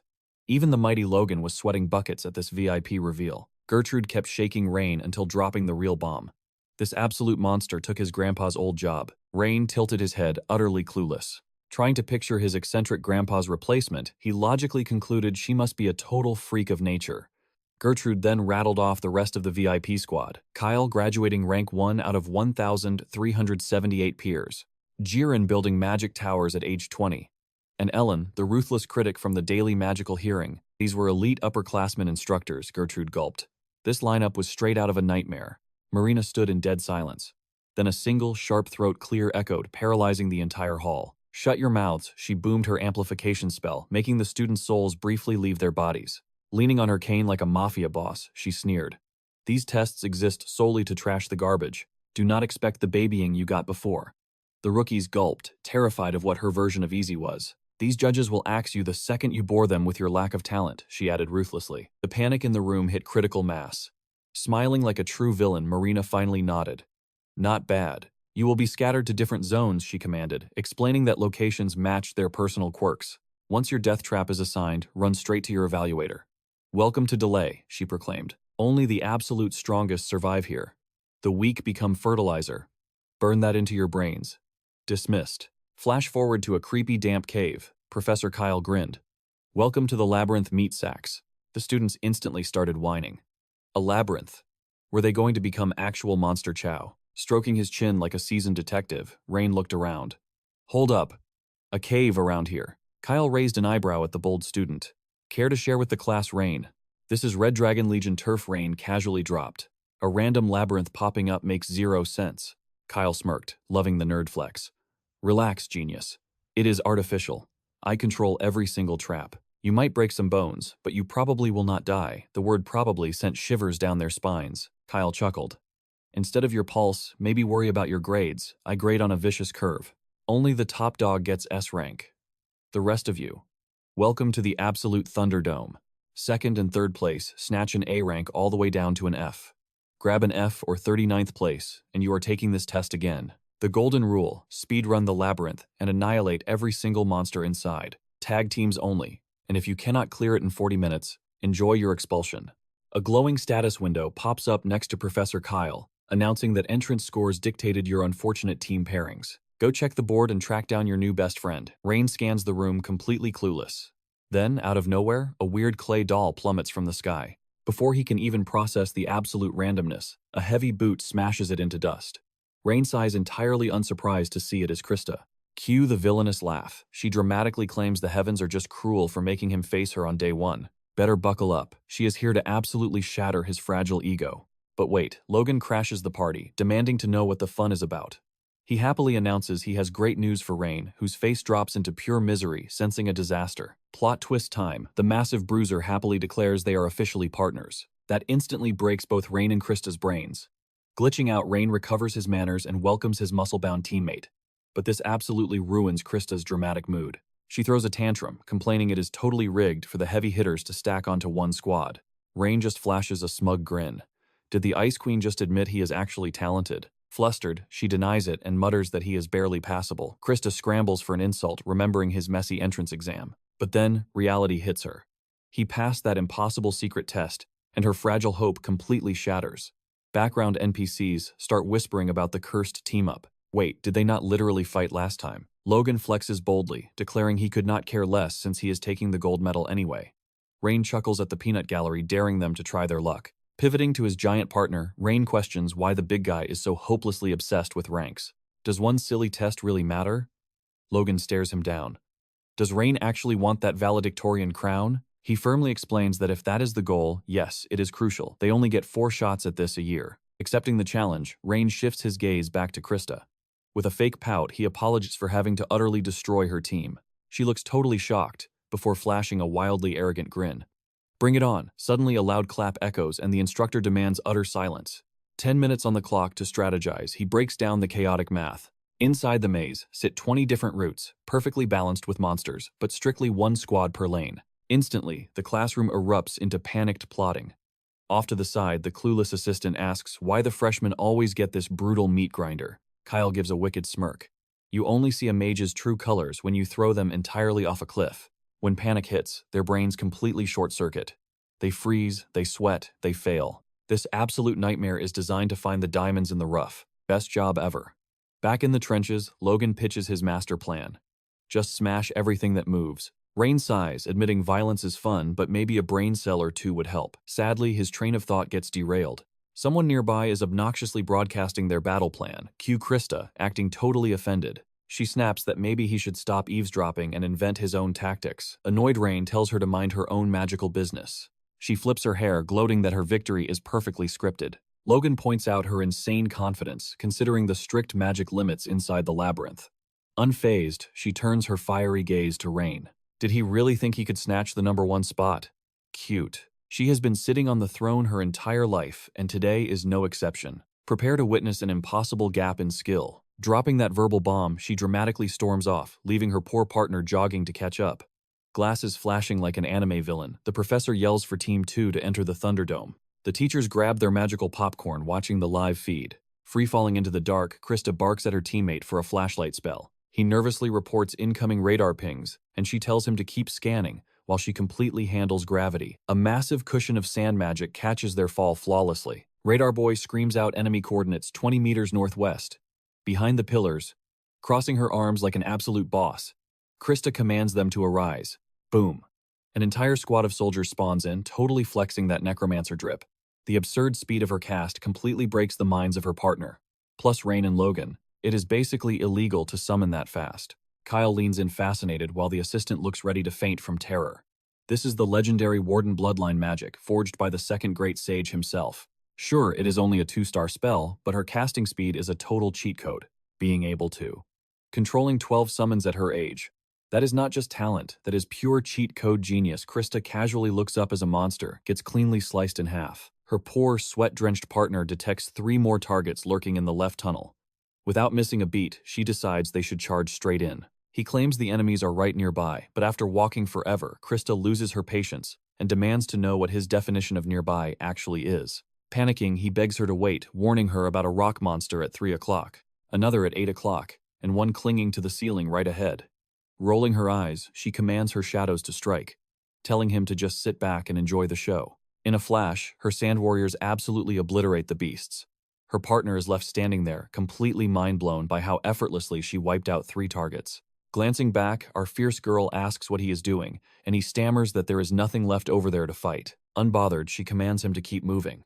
Meanwhile, the audience outside is going absolutely crazy. The students are gossiping about how this duo is treating a deadly maze like a casual stroll in the park. Completely spooked by her insane skills, our main character realizes that being able to cast a 2-star spell with that level of terrifying precision is no joke. Logan chimes in saying that this is obviously Krista. We are talking about the absolute, undisputed genius of their generation. Rain, looking a bit skeptical, asks if she is genuinely that overpowering. The guide drops a truth bomb. Even the Academy elders warned everyone not to mess with her. But even while crushing her enemies, Krista pushes her limits, frustrated that she is still not strong enough.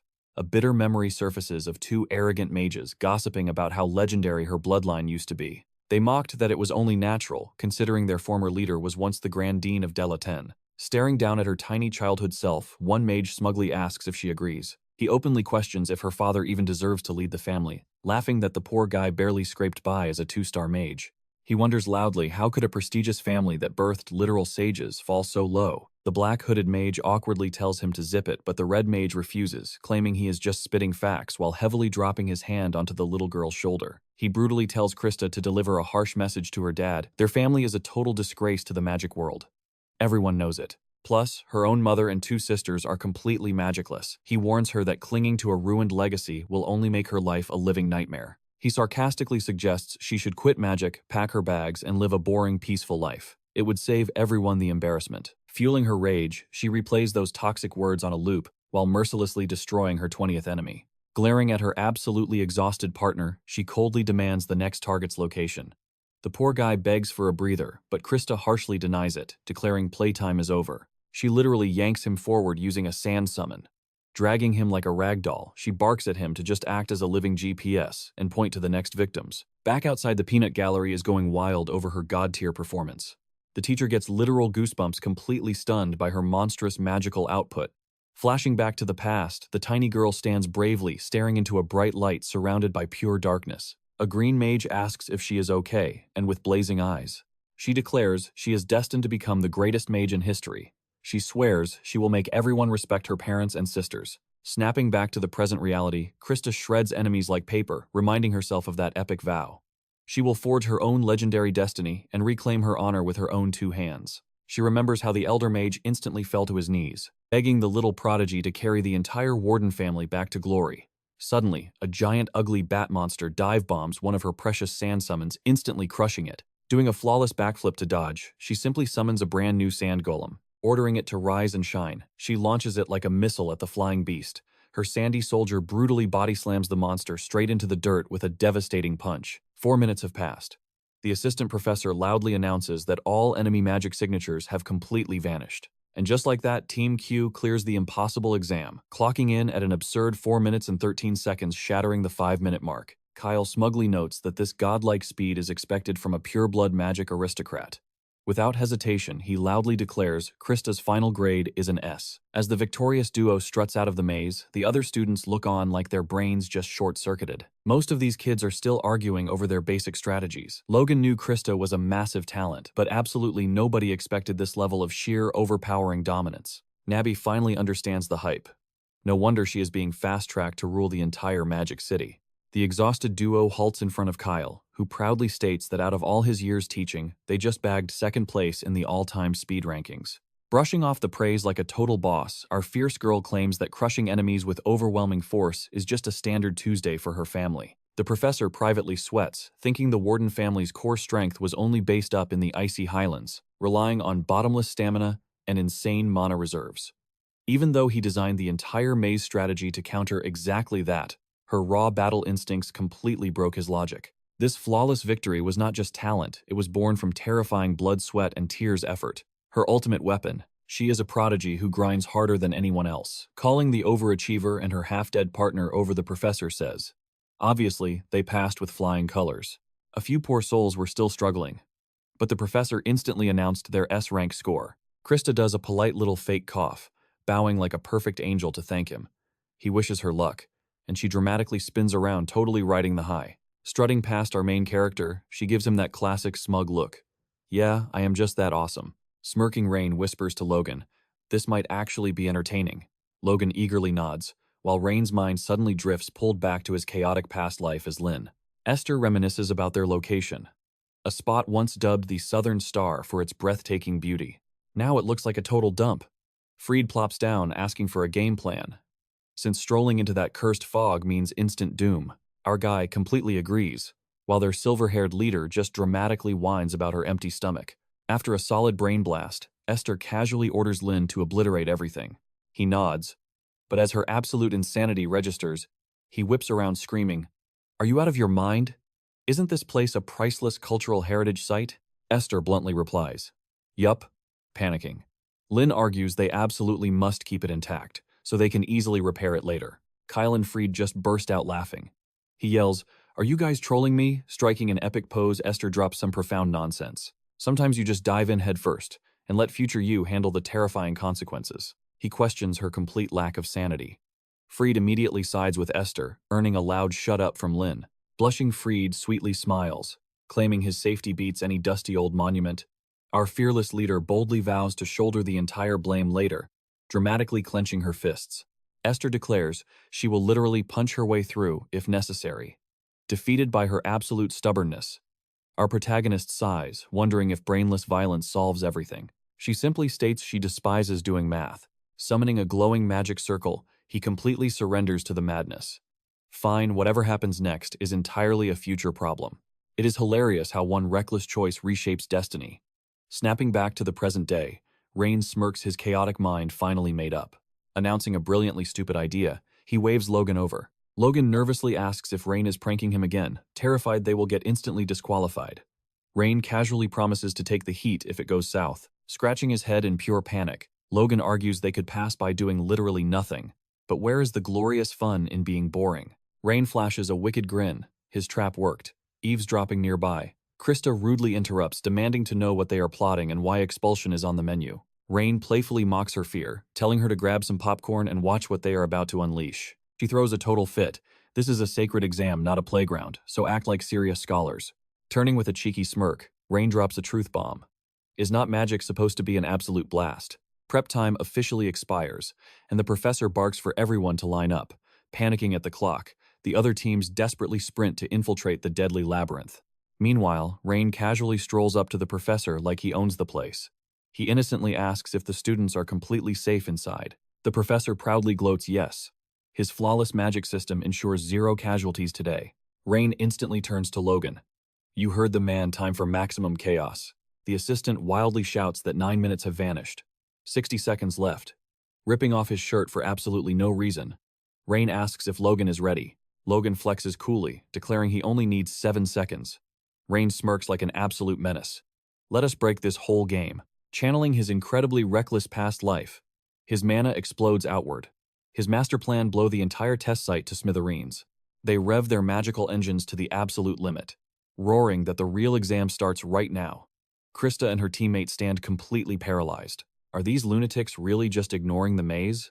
Suddenly, Kyle spots something utterly terrifying. Swirling within Rain's eyes is the legendary Luick family ocular art, the cheat code that sees through any spell. Activating a god-tier skill at 16 makes him a downright monster. Yet Kyle is sweating bullets. What on earth is this overpowered kid doing just standing around? Boom. The scanning sequence completes. Every single monster inside the labyrinth is now locked on. Next, he weaves a massive magical network. Logan winds up a truly catastrophic punch. Watching this utter madness, the professor's jaw hits the floor. Rain drops the execution signal. Instantly, Logan obliterates the solid ground with a ridiculously overpowered right hook. The earth completely shatters. Bracing against the violent shockwave, Krista screams that he is a brainless meathead who just buried their only entrance. But Kyle's sharp eyes narrow. For an apocalyptic punch, the surface damage was pitifully weak. Wait, zooming in, he realizes the terrifying truth. Rain's spell is funneling the kinetic force. A massive shockwave tears through the ground, rushing straight to the back of the maze. Deep inside, glowing death circles spawn under every single monster. Rain flashes a villainous smirk. And bam! The beasts are instantly flattened like annoying bugs. The resulting earthquake is so outrageously violent, the entire crowd gets wiped off their feet. Krista just stares, her brain completely short-circuiting, trembling in pure terror, the poor assistant professor.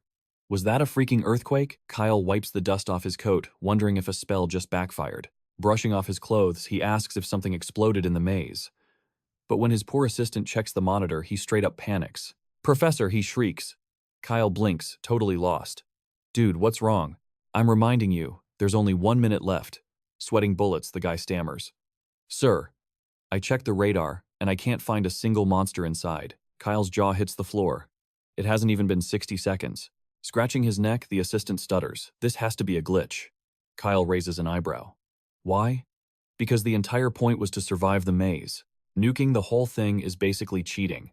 It ruins the entire exam, and wiping out everything by sheer dumb luck is a total disqualification. An S rank means a flawless, elegant run. This was just a hot mess. Kyle rubs his chin, smirking. Listen here, my anxious friend. Geniuses are never perfect. Perfection is just society's boring standard. True visionaries who shake up the world, they smash those standards to pieces. A genius doesn't fit the mold. They literally forge a brand new kind of perfection. Zammer looks totally lost. Kyle sighs. Look, if we go by the textbook, Rain and Logan failed spectacularly. But honestly, have you ever thought about just blowing up the entire labyrinth? Well, no, but I could. Zammer pouts. Exactly, Kyle laughs. These kids carved a new shortcut. Dreaming up the most unhinged idea and actually pulling it off.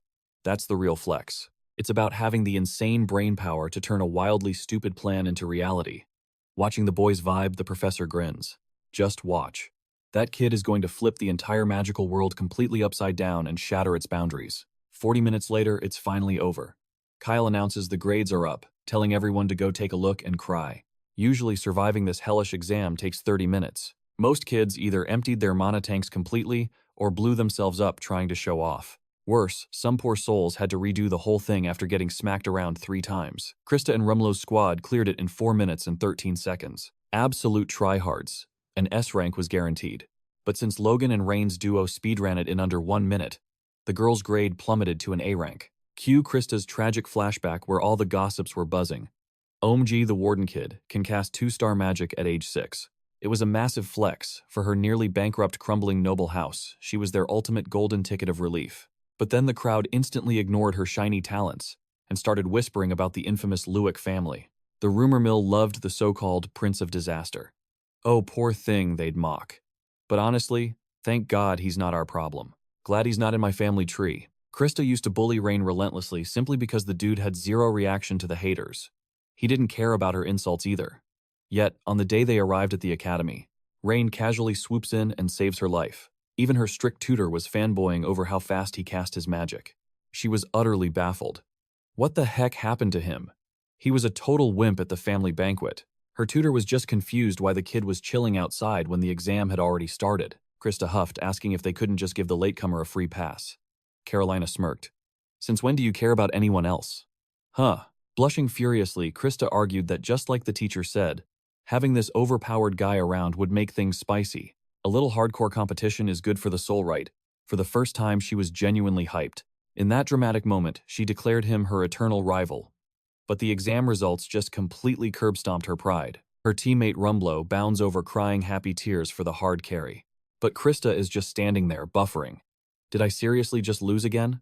And to a dude who treats magic like a casual hobby? She's boiling mad she didn't think to blow up the maze.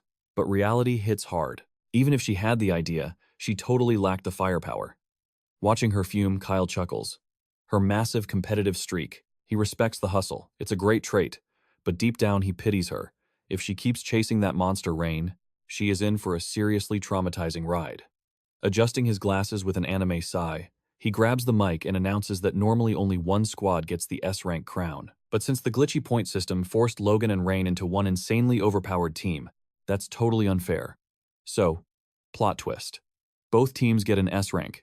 The crowd goes wild, but Krista is still pouting like a grumpy cat.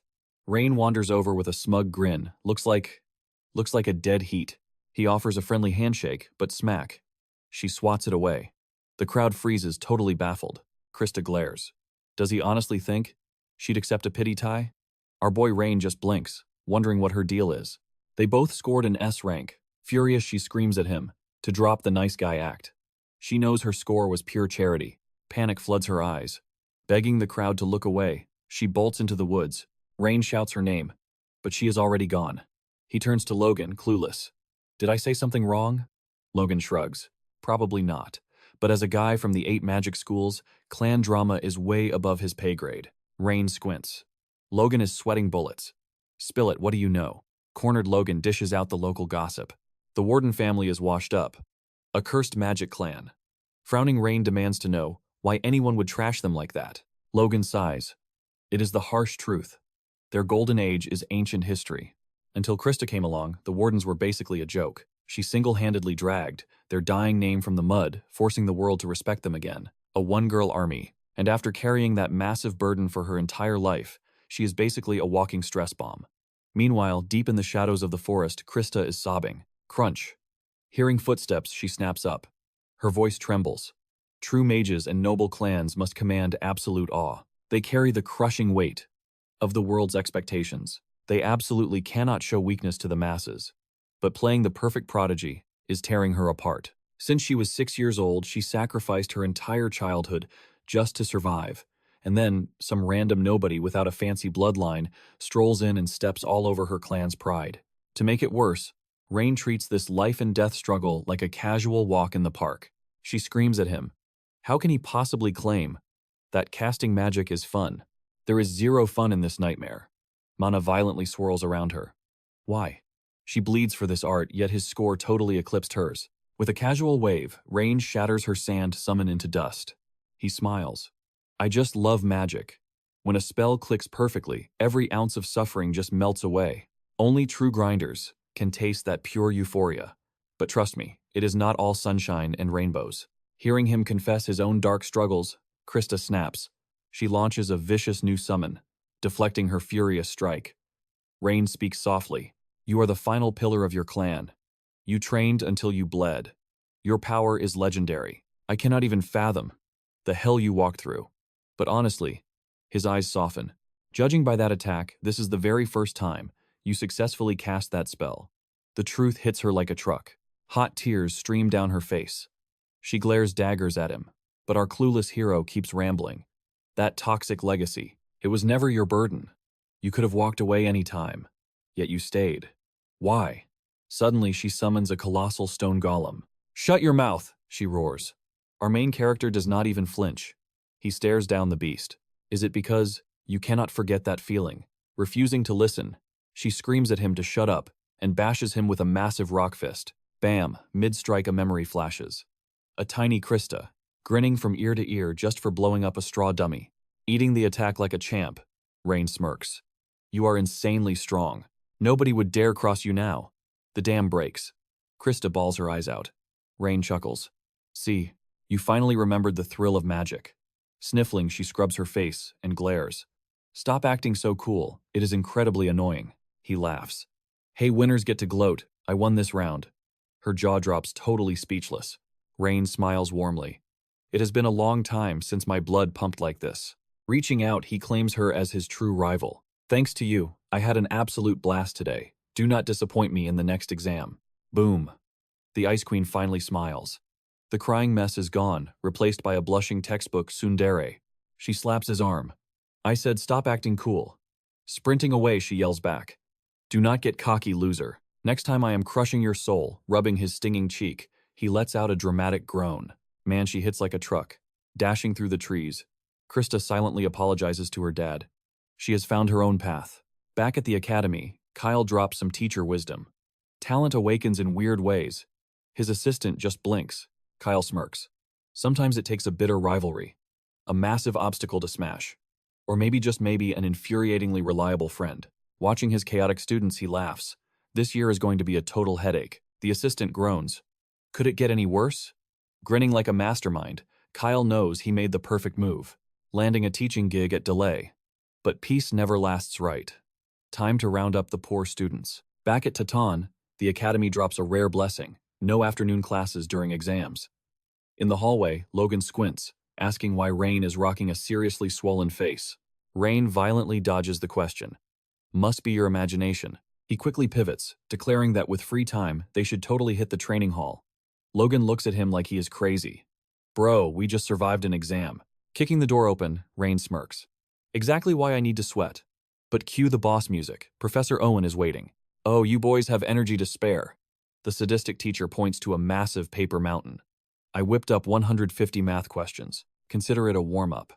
And since a written nightmare follows, nobody is stepping foot inside their dorms until every page is done. Trapped Logan internally screams, wondering why he hangs out with Rain.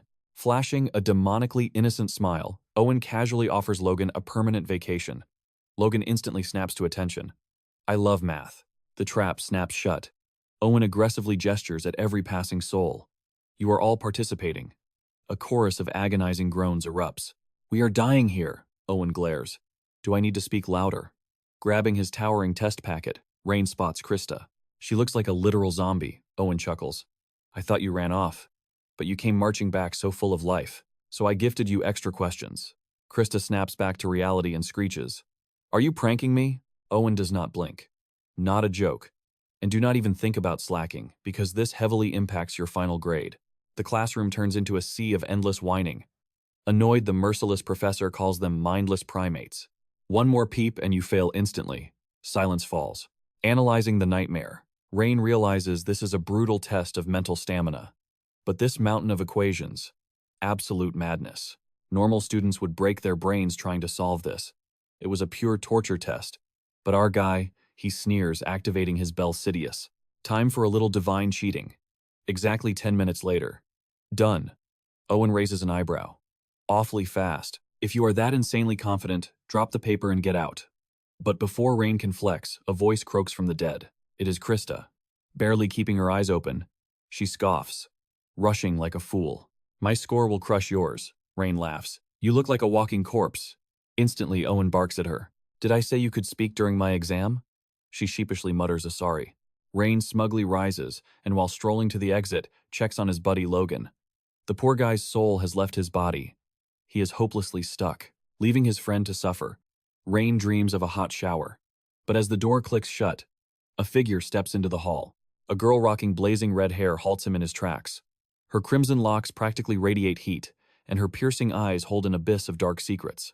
One look, and she strips away all his defenses. This was his legendary first encounter with Lillian Karen, the undisputed apex predator, birthed from the War of the Eight Great Schools. Later on Academy grounds, Rain corners Logan. "Spill it. Who is the fiery redhead?" Logan immediately stiffens, admitting he knows her but suspiciously demands why Rain is suddenly so curious. Feigning innocence, Rain rubs a towel over his face. Just bumped into her. Her aura was intensely intimidating.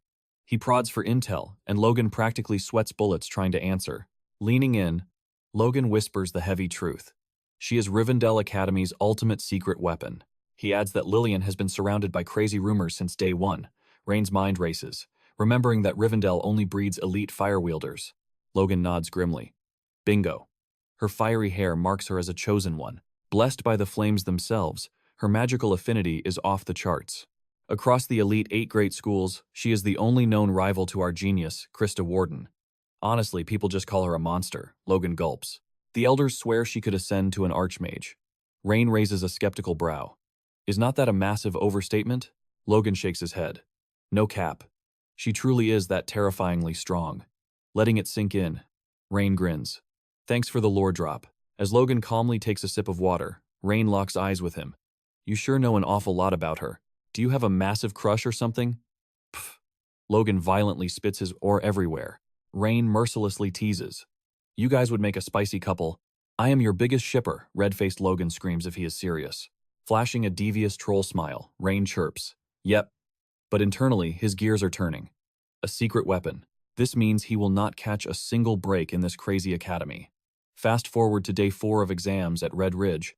The boys face a towering magical barrier. Whoa. Is that a 4-star tier defense? Instructor Zimmer steps up, announcing this brutal phase throws them into an illusionary fantasy realm. Divided into massive groups of 60, forming teams A, B, and C, Rain instantly calculates, "Welcome to Magic High School." The teacher announces the barrier test is actually a brutal battle royale. That throws the students into a panic while the teachers just yawn. Finding hidden loot scattered around bags them sweet points. Plus, the map is crawling with giant illusory monster mobs, and slaying those drops heavy points too. It is classic gamer logic: fight for high scores or run like a total coward. Professor Zier asks for questions, and our try-hard Krista instantly shoots her hand up. She asks if this test is just a basic farming quest for loot and mob hunting because honestly, that entirely lacks drama and doesn't sound like a battle royale. Zier smirks. Play nice if you want, but the spicy catch is you can totally go full player versus player. Hijack boss kills, rob your friends blind, and loot their scores. Heck, if you really want to feel free to straight up unalive your classmates, the entire room freezes in terror. Suddenly a dramatic cane tap shatters the panicked silence. It is Headmistress Marina. She calmly reveals that inside this illusion barrier, nothing is physically real. So relax, getting brutally blasted by fireballs won't leave a mark. You will experience all the excruciating pain though. But hey, if your avatar gets totally obliterated and dies, you just respawn in reality like nothing happened. So with the safety limiters completely disabled, she urges everyone to go absolutely berserk. The grading system is dead simple. The top 2 absolute menaces who rack up the highest scores snag that juicy S rank period. Hearing this chaotic green light, the school bullies instantly realize this is basically a legalized free-for-all beatdown. Marina drops some ancient lore, quoting the magical founder, stating that weaving impossible dreams into reality is a true mage's holy duty. And pulling that off requires raw, unfiltered power. In this brutal magical food chain, legendary skills belong to the absolute strongest. Time to violently flex that potential. She starts drafting the deathmatch squads, kicking off with Team A, Hubert, Logan, and Krista. Smug as ever, Krista declares she finally has a worthy battlefield to dominate. Rain casually roasts her, asking why she sobbed like a literal baby when she lost the last exam. Panicking, the tsundere turns tomato red, screaming about who leaked her tears. Gertrude just sits back and chuckles at the pure comedy. Krista points fiercely at Rain, demanding he secure that S rank right now. Because only she is worthy of being his rival, she forbids him from losing to extras. The boys just burst out laughing, making her furiously stamp her feet in pure rage. Zier cuts the banter, launching Team A's test. Next up is Team B. The chaotic trio of Gertrude, Lillian, and Rain standing before the magic barrier. Gertrude is sweating bullets, shaking like a leaf. Rain hilariously asks if she is terrified, making her jump 10 feet high. She aggressively denies it, screeching that he must be kidding, and he should be the one trembling. Our clueless hero asks why on earth he should be scared. She huffs, saying it is obvious if he tries any creepy funny business. While they are teamed up, she will absolutely annihilate him. Rain just waves his hand, promising to behave. Then, turning around, he spots Lillian glaring holes into his soul. He casually asks what the quiet redhead wants. She intensely whispers she has to talk, asking if he has a second. Rain smirks, saying sure if it is entertaining. Meanwhile, inside the war zone, Krista is unleashing absolute hell, her golem body-slamming a colossal octopus. A system ding announces 280 points. But for our overachiever, that is nothing.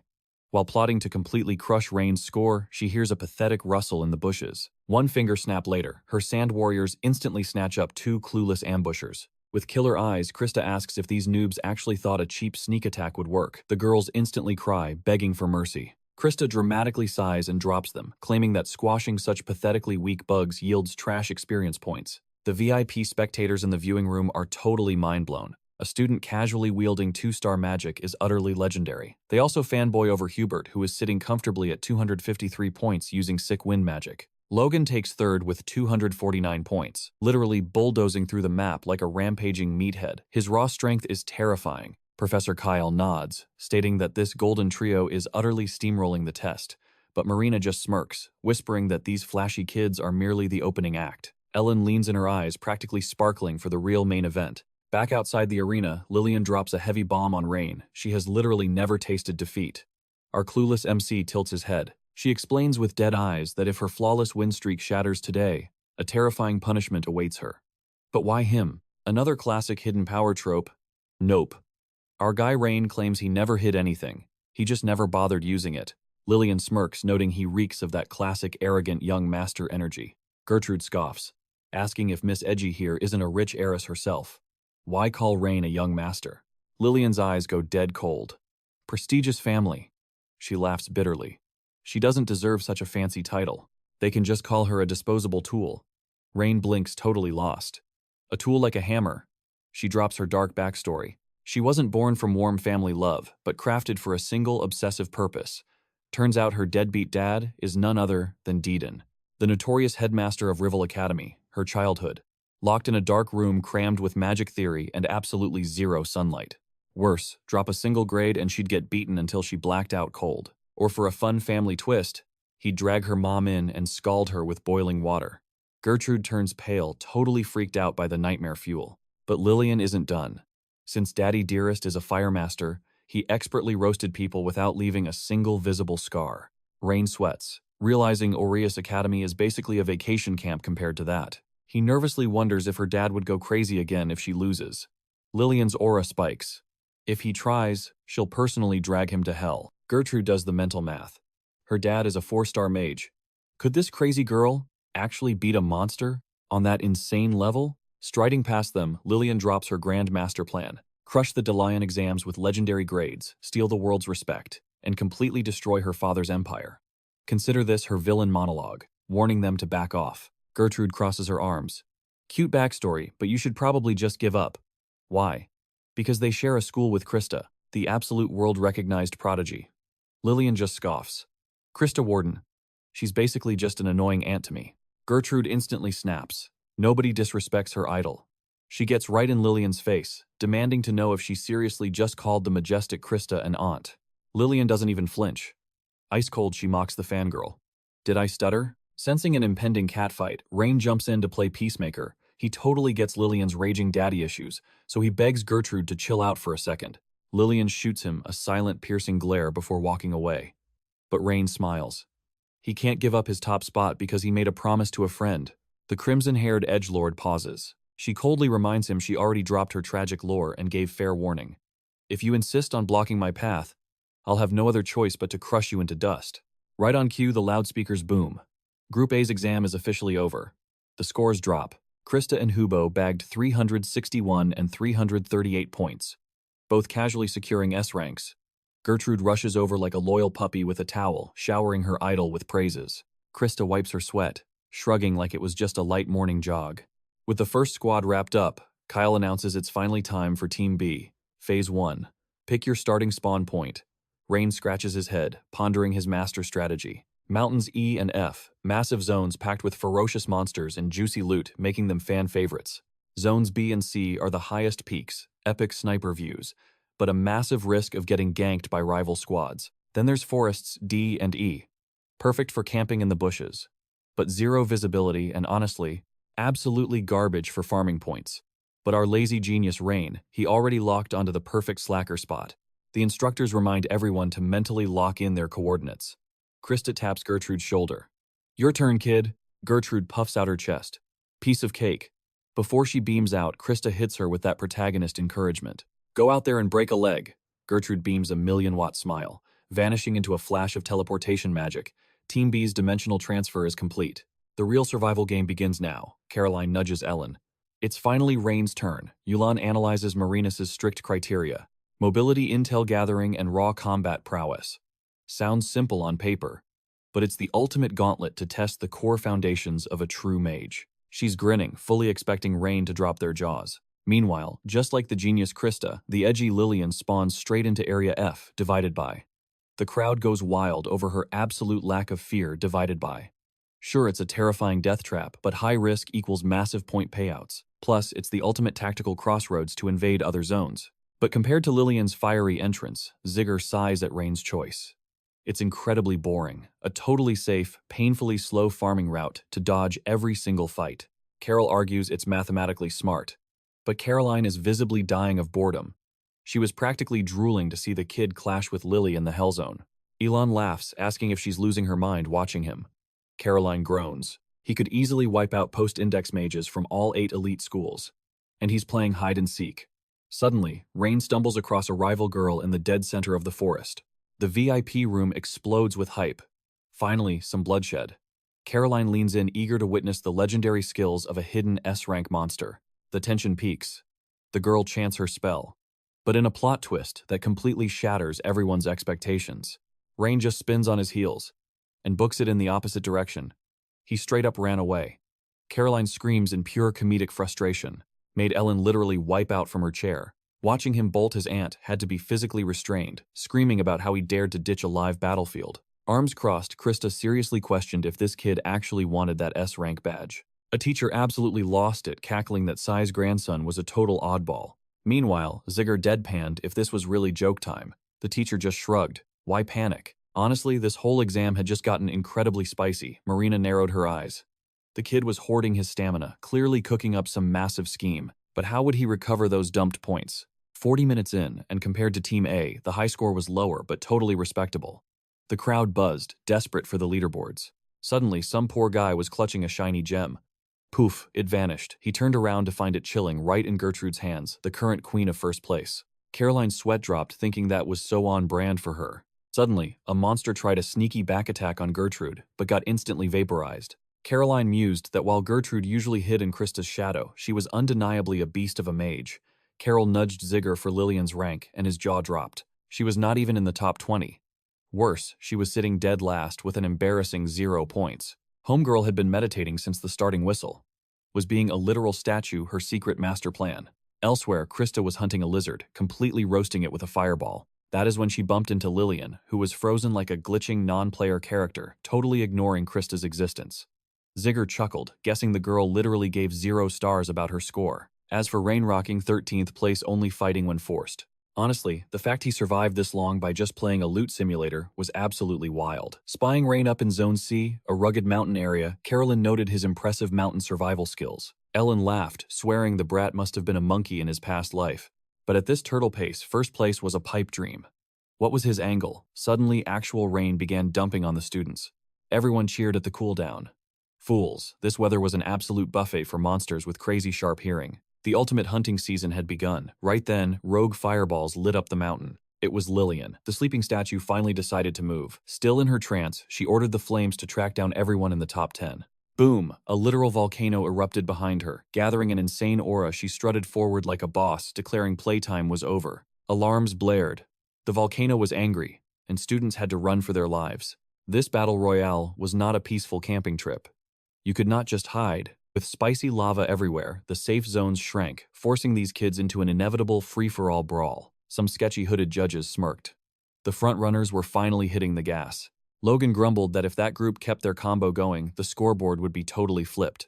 Krista countered, pointing out, they just lacked that classy finesse. Suddenly, a hooded guy gasped, shouting at everyone to hold up. Someone was moving at god-tier speeds. It was Rain Lewick farming points like an absolute madman. Marhenna screamed to get a camera on him. When the feed switched, jaws hit the floor. He was chilling amidst massive stone spikes, a sea of monster loot scattered around his feet. Ellen leaned in, smirking. Her favorite troublemaker was finally getting serious. Deep in a cave, water dripped into a tiny puddle. A thirsty monster stepped up, heard the chaos, and bolted toward the action. Rain's rank was dropping like a doomed countdown. Moretta chuckled, calling him a wonderfully chaotic kid. Logan freaked out over the feed while Krista calmly explained the genius move. The kid was using ground vibrations to draw all the aggro. Logan's brain broke as Krista realized this ridiculous trap was his master plan all along. On screen, Rain danced through danger, narrowly dodging a lethal claw. A monster mob swarmed him. He grinned. Jackpot. Smashing a magic circle into the dirt, he unleashed hell, and boom. He skewered the entire mob in one single glorious strike. Krista and Logan were baffled. He was weaponizing trees to wipe them out. Kyle wiped his sweat. There were 0 trees in that zone. The absolute madman planted this trap from minute 1. A hooded judge checked the kill feed.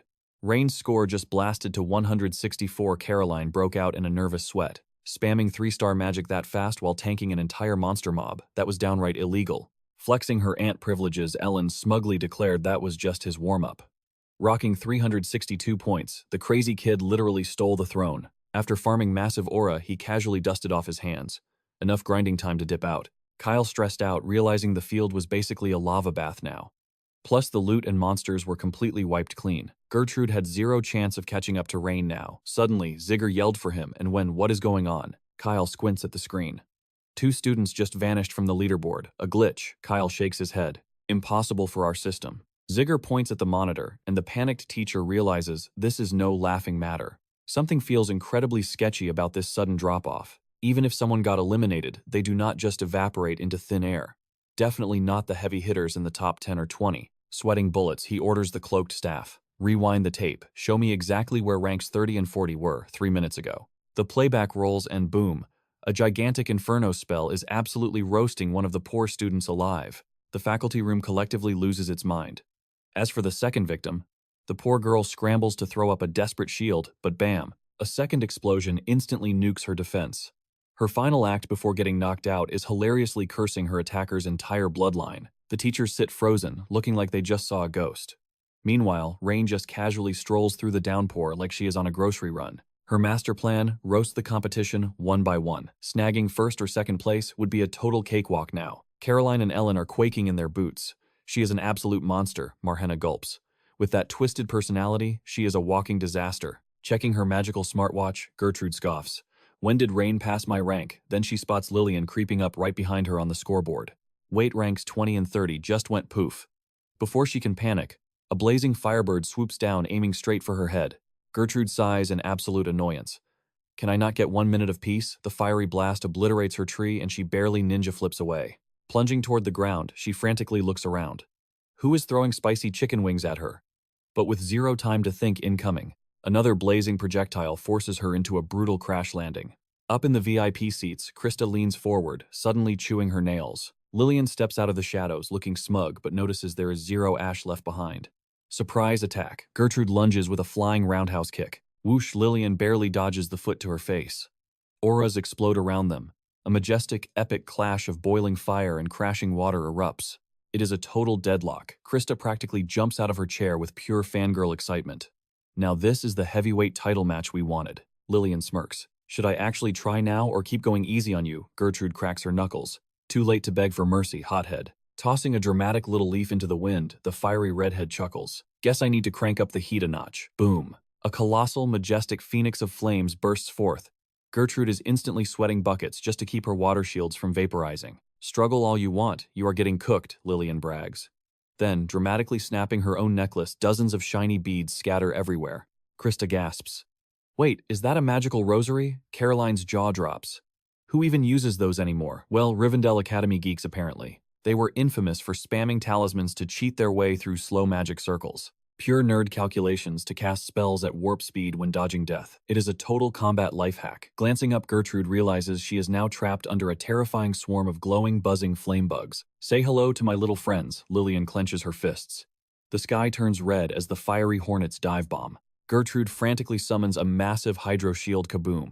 A spectacular, earth-shaking explosion kicks up a massive cloud of dust and steam. Lillian stands there listening to the satisfying sizzle. But wait. The flames rip open and Gertrude rockets out like an angry torpedo. She aims a lethal dropkick, but Lillian sidesteps with a cocky yawn. Slapping another talisman down, Lillian declares, "Game over, water girl." But Gertrude goes full lumberjack, kicking a massive tree trunk straight at her face. Krista cheers wildly as Gertrude charges like a raging bull. Lillian answers with a face-melting firewall, but Gertrude is too slippery.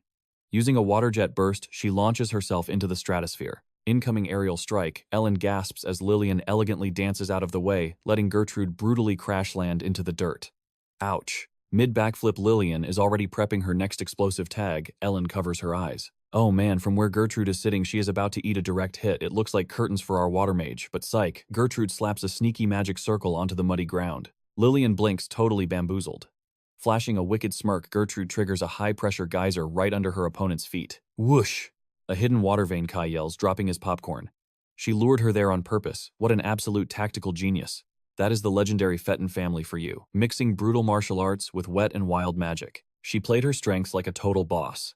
Lillian seriously messed with the wrong aristocratic tomboy. Gertrude violently pins the fire mage to the mud. Next time you challenge someone way out of your league, remember this moment. I will gladly stomp that fiery arrogance into the dirt. Krista happily pats Logan's shoulder, celebrating the win. Gertrude grins, pointing out Lillian's dripping clothes. Your paper toys are totally drenched. Wet paper does not burn, sweetheart, Gertrude warns. Surrender right now or I am snapping this arm like a dry twig. Your choice. But Lillian just bursts out laughing. You are so adorable and naive. If our positions were swapped, I would have killed you 10 seconds ago. Gertrude's eyes turn ice cold. The hard way it is, you psycho. And without skipping a beat, she violently snaps the girl's arm. Crack. But lying in the mud with a dangling limb, Lillian just grins like a maniac. You think I use talismans just to cast faster? Opening her mouth, she sticks out her tongue. A glowing bone-dry talisman sits right on it. Surprise, sweetheart, she cackles. Control. Her own power was way too much for her. Suddenly, literal glowing bugs fly out of her mouth. Gertrude completely panics, stumbling backward in pure shock. Lillian stands tall, surrounded by a glowing swarm of spicy fireflies. Then she mashes them all together into a blinding flashbang. Gertrude shields her eyes, but when the light clears, those tiny bugs have evolved into a gigantic raging fire snake. With a dramatic wave of her hand, Lillian casually commands her fiery noodle to devour the poor girl. Gertrude's jaw drops to the floor. How is this even fair? She definitely didn't sign up for this boss fight. The fire serpent, literally the ultimate divine beast that Ruendell Academy brags about all the time. Legend says this fiery monster was the signature move of the school's legendary founder, the great mage Kareen. And this snake was notoriously an absolute diva when picking a master. Still, this one looked like a budget version, stuck at maybe 30% power. Even so, Ellen yells that a 16-year-old summoning a mythical boss is totally absurd. Trembling like a leaf, Krista desperately wonders if there is any cheat code to beat this thing. Reading her mind, Gertrude groans. Yeah, that's exactly the issue here. Suddenly, the colossal beast roars and sneezes a massive fireball right at them. Gertrude frantically barrel rolls out of the way, but her cloak catches fire. Frantically slapping out the flames, she wonders when she even got tagged. Glancing back, she completely freezes at the absolute carnage the blast left behind. The solid rocks didn't just melt. They were dusted like they got snapped out of existence. Gertrude, Krista, and Logan are absolutely terrified. So this is a legendary summon's real firepower. Boom. Another explosion rocks the forest. In the distance, a random girl gets her monster problem completely vaporized by stray collateral damage. The hooded proctor's sweat drop. Noticing the fire snake is now circling Gertrude like a shark. Yep, she's locked in as the VIP target, and Lillian is absolutely out for blood. Zigger nervously nudges Kyle. Isn't she taking this exam a bit too seriously? Even if it's not instantly fatal, the agony would be absolutely unbearable. Getting deep-fried like that is guaranteed therapy material. He awkwardly suggests maybe they should hit the pause button on this barbecue. Kyle turns to Morena for the final call. The woman raises her hand, completely agreeing that ending this before someone becomes toast is a good idea. But wait, she spots Rain chilling in a tree, above the blazing inferno. During his hardcore training, Rain's grandpa warned him about his tiny mana pool. He had exactly 3 uses of his skill, and that heavily depended on how stacked the enemy mage was. Grandpa made it clear, if Rain blew his mana limit and tried to force out another drop, he'd pass out like a dead battery. Basically, he had to save his ultimate for the perfect dramatic moment. Back in the blazing present, Rain just watches the chaos from his VIP tree seat. Since he's already rolling in exam points, he figures it's time to peace out to a safe zone. After his last massive combo, his mana tank is blinking red, and there's totally zero reason to play the hero. But unfortunately for his brain, his conscience kicks in. He just can't let her become toast, so he dramatically leaps from the tree, instantly activating Bellidius. Rain's eyes lock onto the glowing formula. It's rigged with 5 complex triangles and fancy runes, acting like a magical alarm system, plummeting like a superhero. Our boy speed reads Lillian's spell.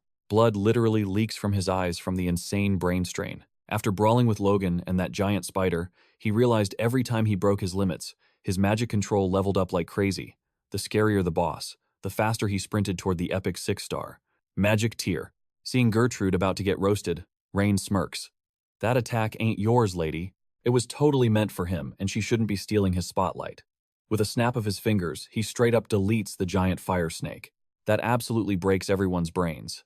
Even Gertrude, who is literally still a bit on fire, just stands there looking completely brain-dead. Lillian completely loses it. Her ultimate summon got error 404'd. Now playing the good guy in this exam gave exactly 0 bonus points. And with a ticking clock and empty pockets, playing hero was just plain stupid. But here's the juicy secret. The exam actually tracked if you'd risk your neck for a complete stranger. Watching Rain's insane flex, Morena smirks. Was this all part of Skullsy's master plan? She giggles, knowing our boy just secured the top score, coughing up blood like a classic protagonist. Rain realizes that deleting a 5-star spell completely nuked his mana bar. He survived, but now his energy tank was as empty as a dry juice box. Gertrude slumped on the dirt, confusedly calls out to her savior. Rain glares at her and yells, "Why are you still sitting there? Run for your life, you absolute idiot." Meanwhile, Lillian is absolutely short-circuiting.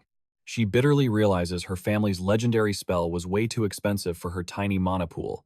She can't afford to summon the big snake again, and her ultimate move getting instantly deleted was 100% this annoying guy's fault. Is he seriously going to block her again? Stomping angrily toward him, she rationalizes that if the dude is running on fumes, she can just knock him out and snatch the #1 spot. She aggressively summons another fire snake, but the proctors immediately burst into laughter, because this new snake looks like an absolute budget lizard. Rain desperately dives out of the way.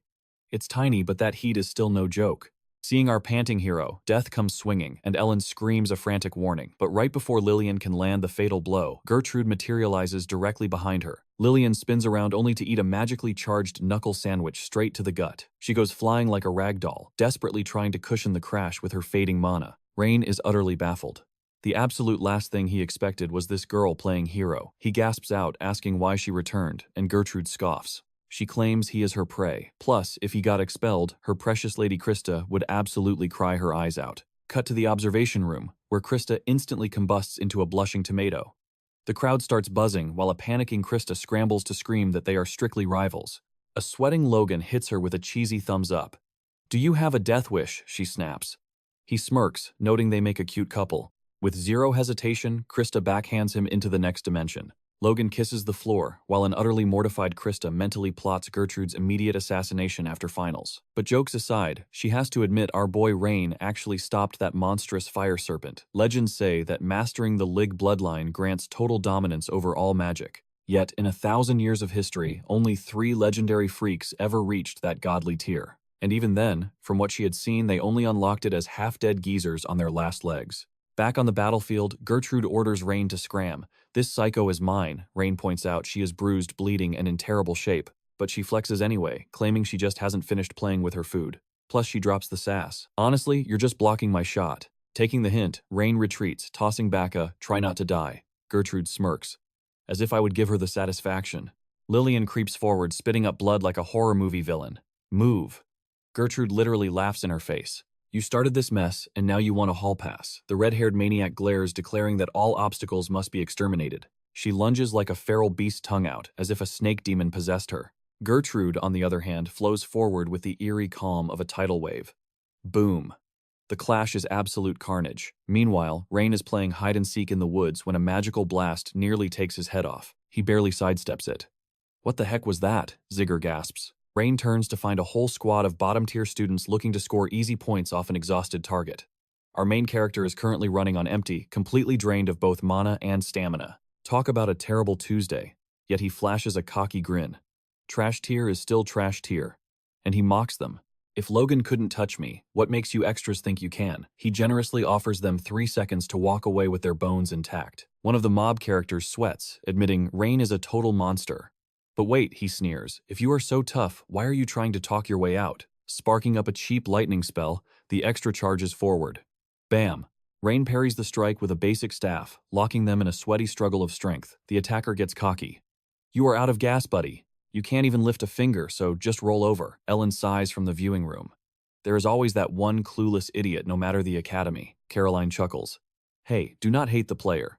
Jumping a tired boss is just good gaming strategy. Suddenly, the cheap staff Rain is holding violently snaps in half. Looks like even trash mobs pack a punch. Thrown completely off balance, Rain eats dirt and hits the floor. Just as the extra winds up for a shocking finisher, our boy grabs a fistful of actual dirt and violently pocket sands the guy right in the eyes. My eyes. Capitalizing on this wildly unheroic trick, our main character delivers a crisp knuckle sandwich directly to the face. The rest of the mob starts shaking in their boots.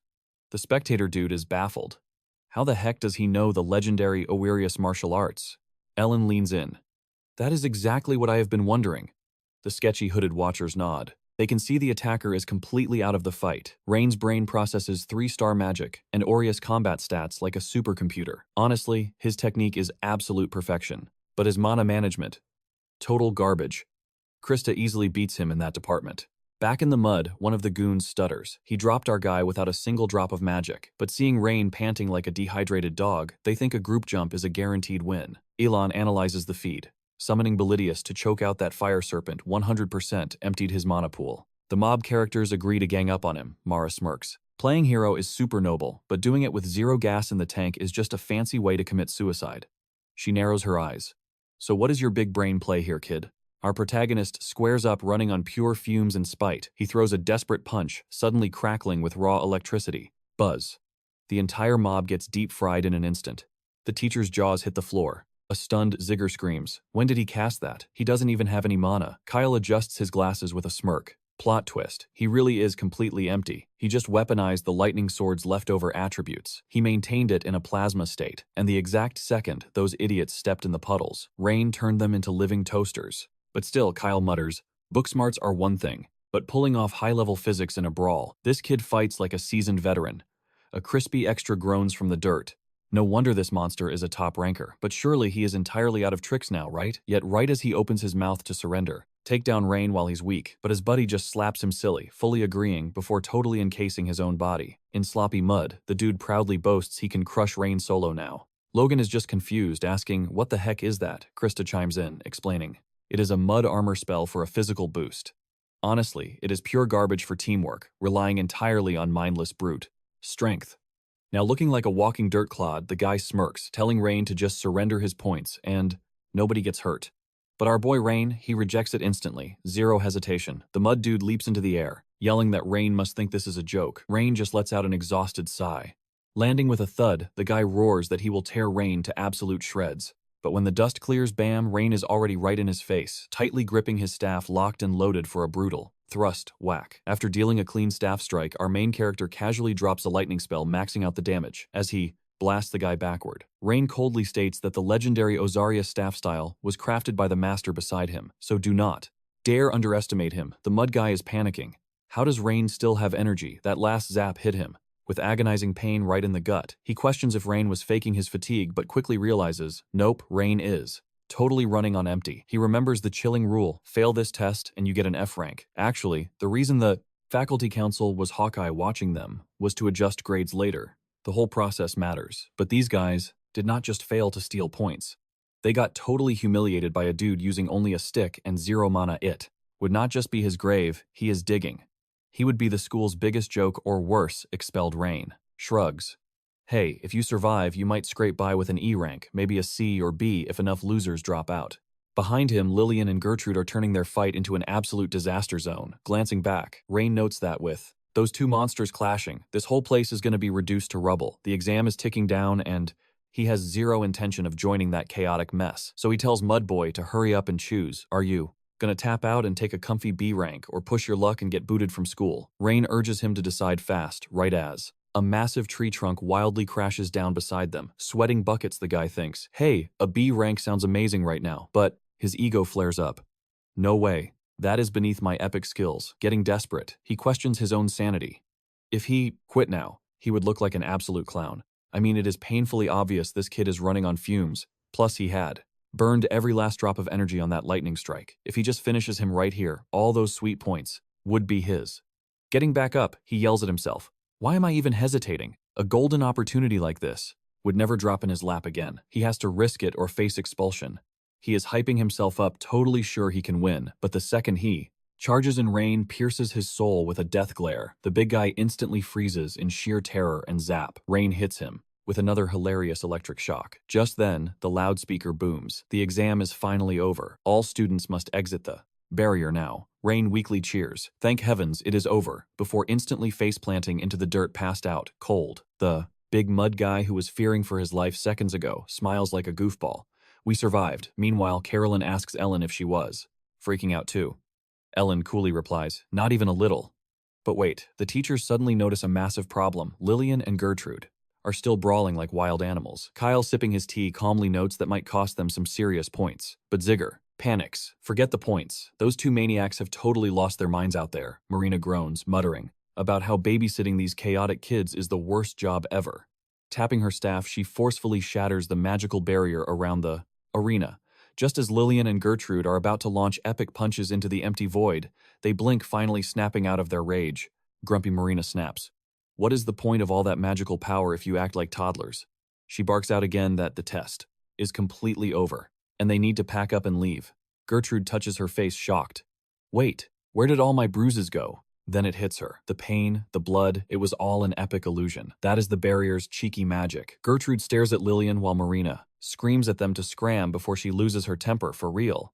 The furious teacher wonders if she needs a megaphone for these brats to actually listen.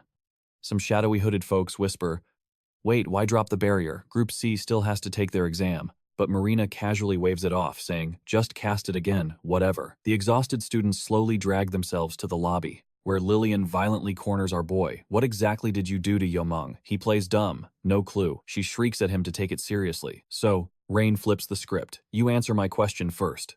Do you actually respect your dear old dad? The veins in Lillian's eyes practically explode. Are you trying to start a deathmatch right now? Rain casually denies it, and she demands to know what his crazy question means. He smirks. I just thought we were a little alike, you know. After all, your grand plan was to secure first place by totally crushing anyone in her path, just like her daddy wanted. Honestly, her habit of roasting people alive to reach her goals was a total copy-paste of her old man. But hey, if she wants to live like a supervillain, his words aren't gonna fix her. Then plot twist. She brags about slaying the fire dragon herself. Rain just sighs, warning her that if she keeps up this arrogant attitude, they will clash on the battlefield soon. And when they do, he will beat some sense into her, so she better prepare herself. Furious, she snaps back. What does a spoiled rich kid with a perfect family know about struggle? Meanwhile, as the gang regroups, Logan and Krista are already chilling there. Gertrude beams, playfully asking if the fiery girl is ready to behave. Blushing hard, Krista totally bonks her on the head, swearing she is fine. She complains the girl has zero filter and just spews whatever random nonsense enters her brain. Rain gives Logan a confused look, but Logan just shrugs it off. Krista, completely mortified by the crowd staring, whines about it, and Gertrude happily nods along. So Krista declares she is finally going to zip that giant trap of hers shut. Grabbing the girl by her collar, Krista shoots Rain a glaring side-eye, demanding to know why he was goofing off earlier. Our clueless main character blinks. What is she talking about? Krista tells him to drop the innocent act, claiming he totally saved Gertrude from that giant snake. Rain chuckles. How on earth could a weakling like him pull that off? Obviously, Lillian simply ran out of mana at the perfect time. Grumbling, Krista buys the excuse. Pivoting back to Gertrude, she announces punishment. Time is officially here. Later, Rain is practically skipping down the hall, prompting Logan to ask what is so hilarious. Rain smirks, saying it is just funny. If he had skipped out on this trip, he would have missed all this crazy drama. Logan dryly notes that, as rumored, Delatan Academy is built totally differently. Rain cryptically agrees that is sometimes true, leaving poor Logan scratching his head. Internally, Rain realizes something.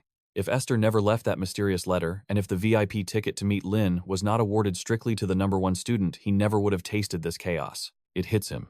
At the end of the day, Esther was totally right. This crazy magical world is absolutely entertaining. Nearby, Gertrude watches the drama unfold as Krista marches right up to Lillian. Looming over her rival, Krista snarls that Lillian pulled a very cute stunt with her servant. Lillian plays dumb, blinking in fake confusion about what she means. Krista just smirks darkly. She better brace herself. The Warden family always repays their debts, and Lillian is getting hers back 100 times worse. Fast forward back to the academy, where the poor students are basically walking zombies. But does the school care? Nope. Exams keep rolling like absolute clockwork. By night 4, a soul-crushing written test. And when the sun rose on day 5, the students entered pure, unadulterated hell.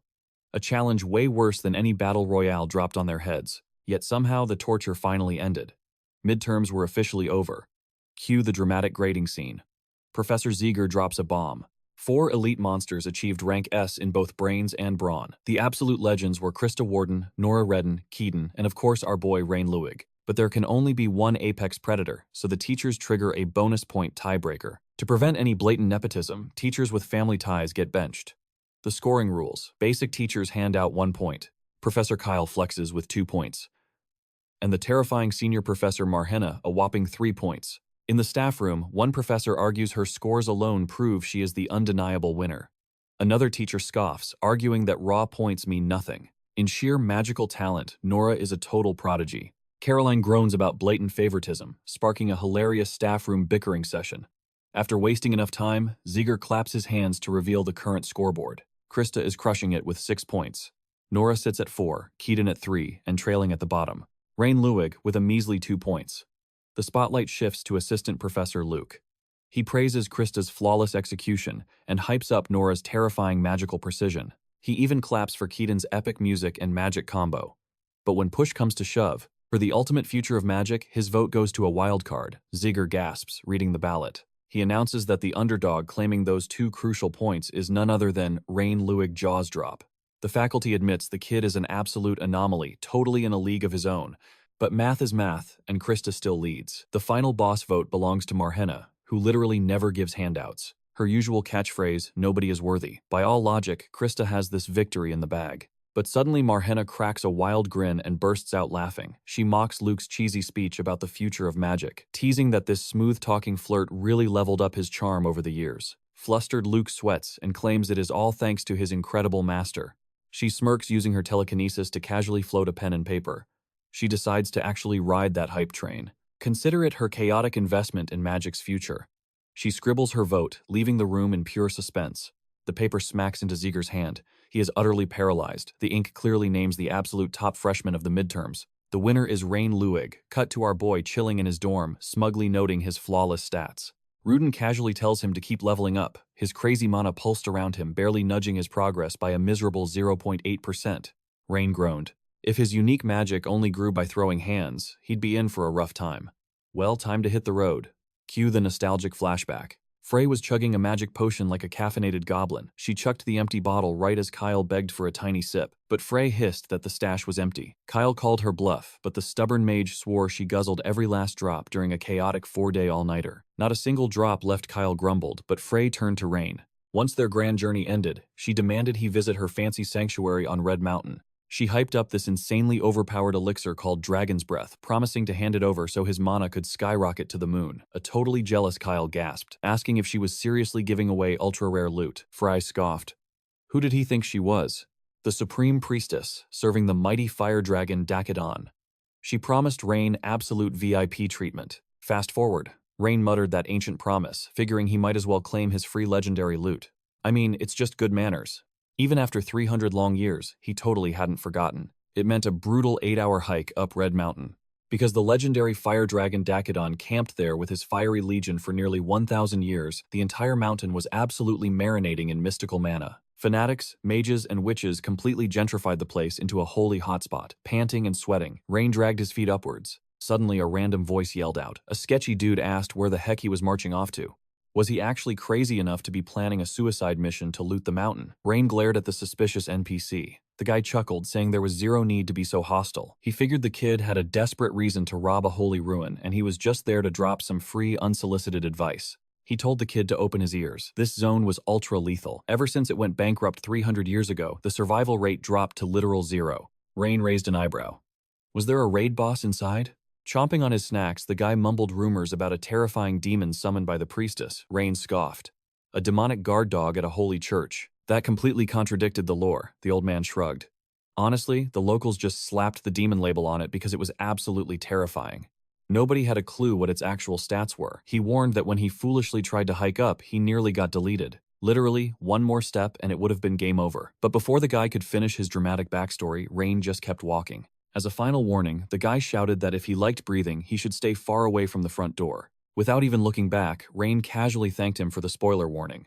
If there really was an elite mob camping inside the holy sanctuary, Rain figured he just needed to crank his stealth up. Night dropped, but our boy kept hiking. Creepy animal noises echoed in the dark. Rain shuddered, declaring his absolute hatred for gross spider rats. Flashback time. Frey stared in disbelief, asking if this tiny shrimp was their mage. Esther cheered, gushing over his adorable squishy face. Frey snorted, claiming her pet bird was way cuter. Esther called foul play, while Rain complained about being ranked below a dumb pigeon. An offended Frey screamed that it was a majestic parrot. Snapping back to reality, Rain sighed, wishing he had Pippi's cheat ability to fly. After an agonizing trek, the legendary temple finally appeared. He wheezed, complaining that just surviving the stairs was a terrible cardio workout. Clueless on where the hidden loot was tucked away, he blindly marched straight toward the main entrance to test his luck. Rain smirked, noticing that even the mighty fire dragon's real estate couldn't beat the ultimate boss called time. After scanning the ruins, he scratched his head. Wait a minute, despite the spooky local legends about a bloodthirsty demon, his radar picked up absolutely zero murderous aura. Shrugging, he casually strolled through the gates. Suddenly, a blinding, superheated glow erupted right above his head. Looking up, he gaped at a literal flaming phoenix soaring over the roof. The majestic beast instantly dive-bombed him. Rain frantically barrel-rolled, but his precious map got instantly deep-fried into ash. Throwing up a quick spell, he yelled that this was a zero-star customer service experience. A massive earthen wall slammed out of the dirt, and the flaming chicken crashed into it face first. The beast screeched in humiliating pain and rapidly shot back into the sky. But wait, Rain tilted his head at that hilariously familiar screech. His brain did a massive double-take. That ridiculous flaming torpedo was actually the annoying parrot Pippi. The fiery bird spat a lethal blast of flames right at his face. Rain sprinted for his life, suddenly remembering when that stupid bird gave him an unwanted haircut. His jaw dropped. Impossible. 300 years had passed. But in this insane fantasy world, maybe it actually made sense. Gulping down his panic, Rain spun around and screamed, asking if that overgrown turkey was really Pippi. He barely dodged another spicy fireball as the oversized phoenix zoomed past, blasting him with hurricane-force winds. Rain yelled at the top of his lungs, swearing he was Ren. Hearing that ancient name, the angry bird hit the brakes, looking totally confused, and hopped down. Rain desperately confirmed his identity, forcing the bird's tiny brain to load past memories. He begged, reminding it they used to throw down over the official party mascot title. But the bird dramatically shook its head. This imposter didn't have Ren's face, so the vibe was totally fake. Identity violently rejected. Going back into full murder mode, the bird unleashed a devastating inferno at the boy, sweating bullets. Rain frantically summoned a massive wall of water magic to block the barbecue. Sure, this reunion was a literal dumpster fire, but Rain couldn't help grinning. His feathery friend was actually alive. 300 years later, Little P was still kicking. Ren screamed that despite his shiny new face, he was still the exact same master. But the ungrateful chicken ignored him, dive-bombing and forcing Ren to panic cast. A desperate shield. How do you prove your identity to an angry pet? He seriously needed a secret handshake. Or a signature punishment. A brilliant idea flashed in his mind, and Ren instantly started whipping up a classic water smackdown, bam, target down. Flexing his magical muscles, he doubled the trouble by summoning 2 glowing circles. Floating a giant water balloon, he yelled, "Remember me now, you overgrown pigeon?" And that hilarious cliffhanger wraps up. Today's recap, drop a like for the magical madness, and I will see you on the next adventure. Peace out.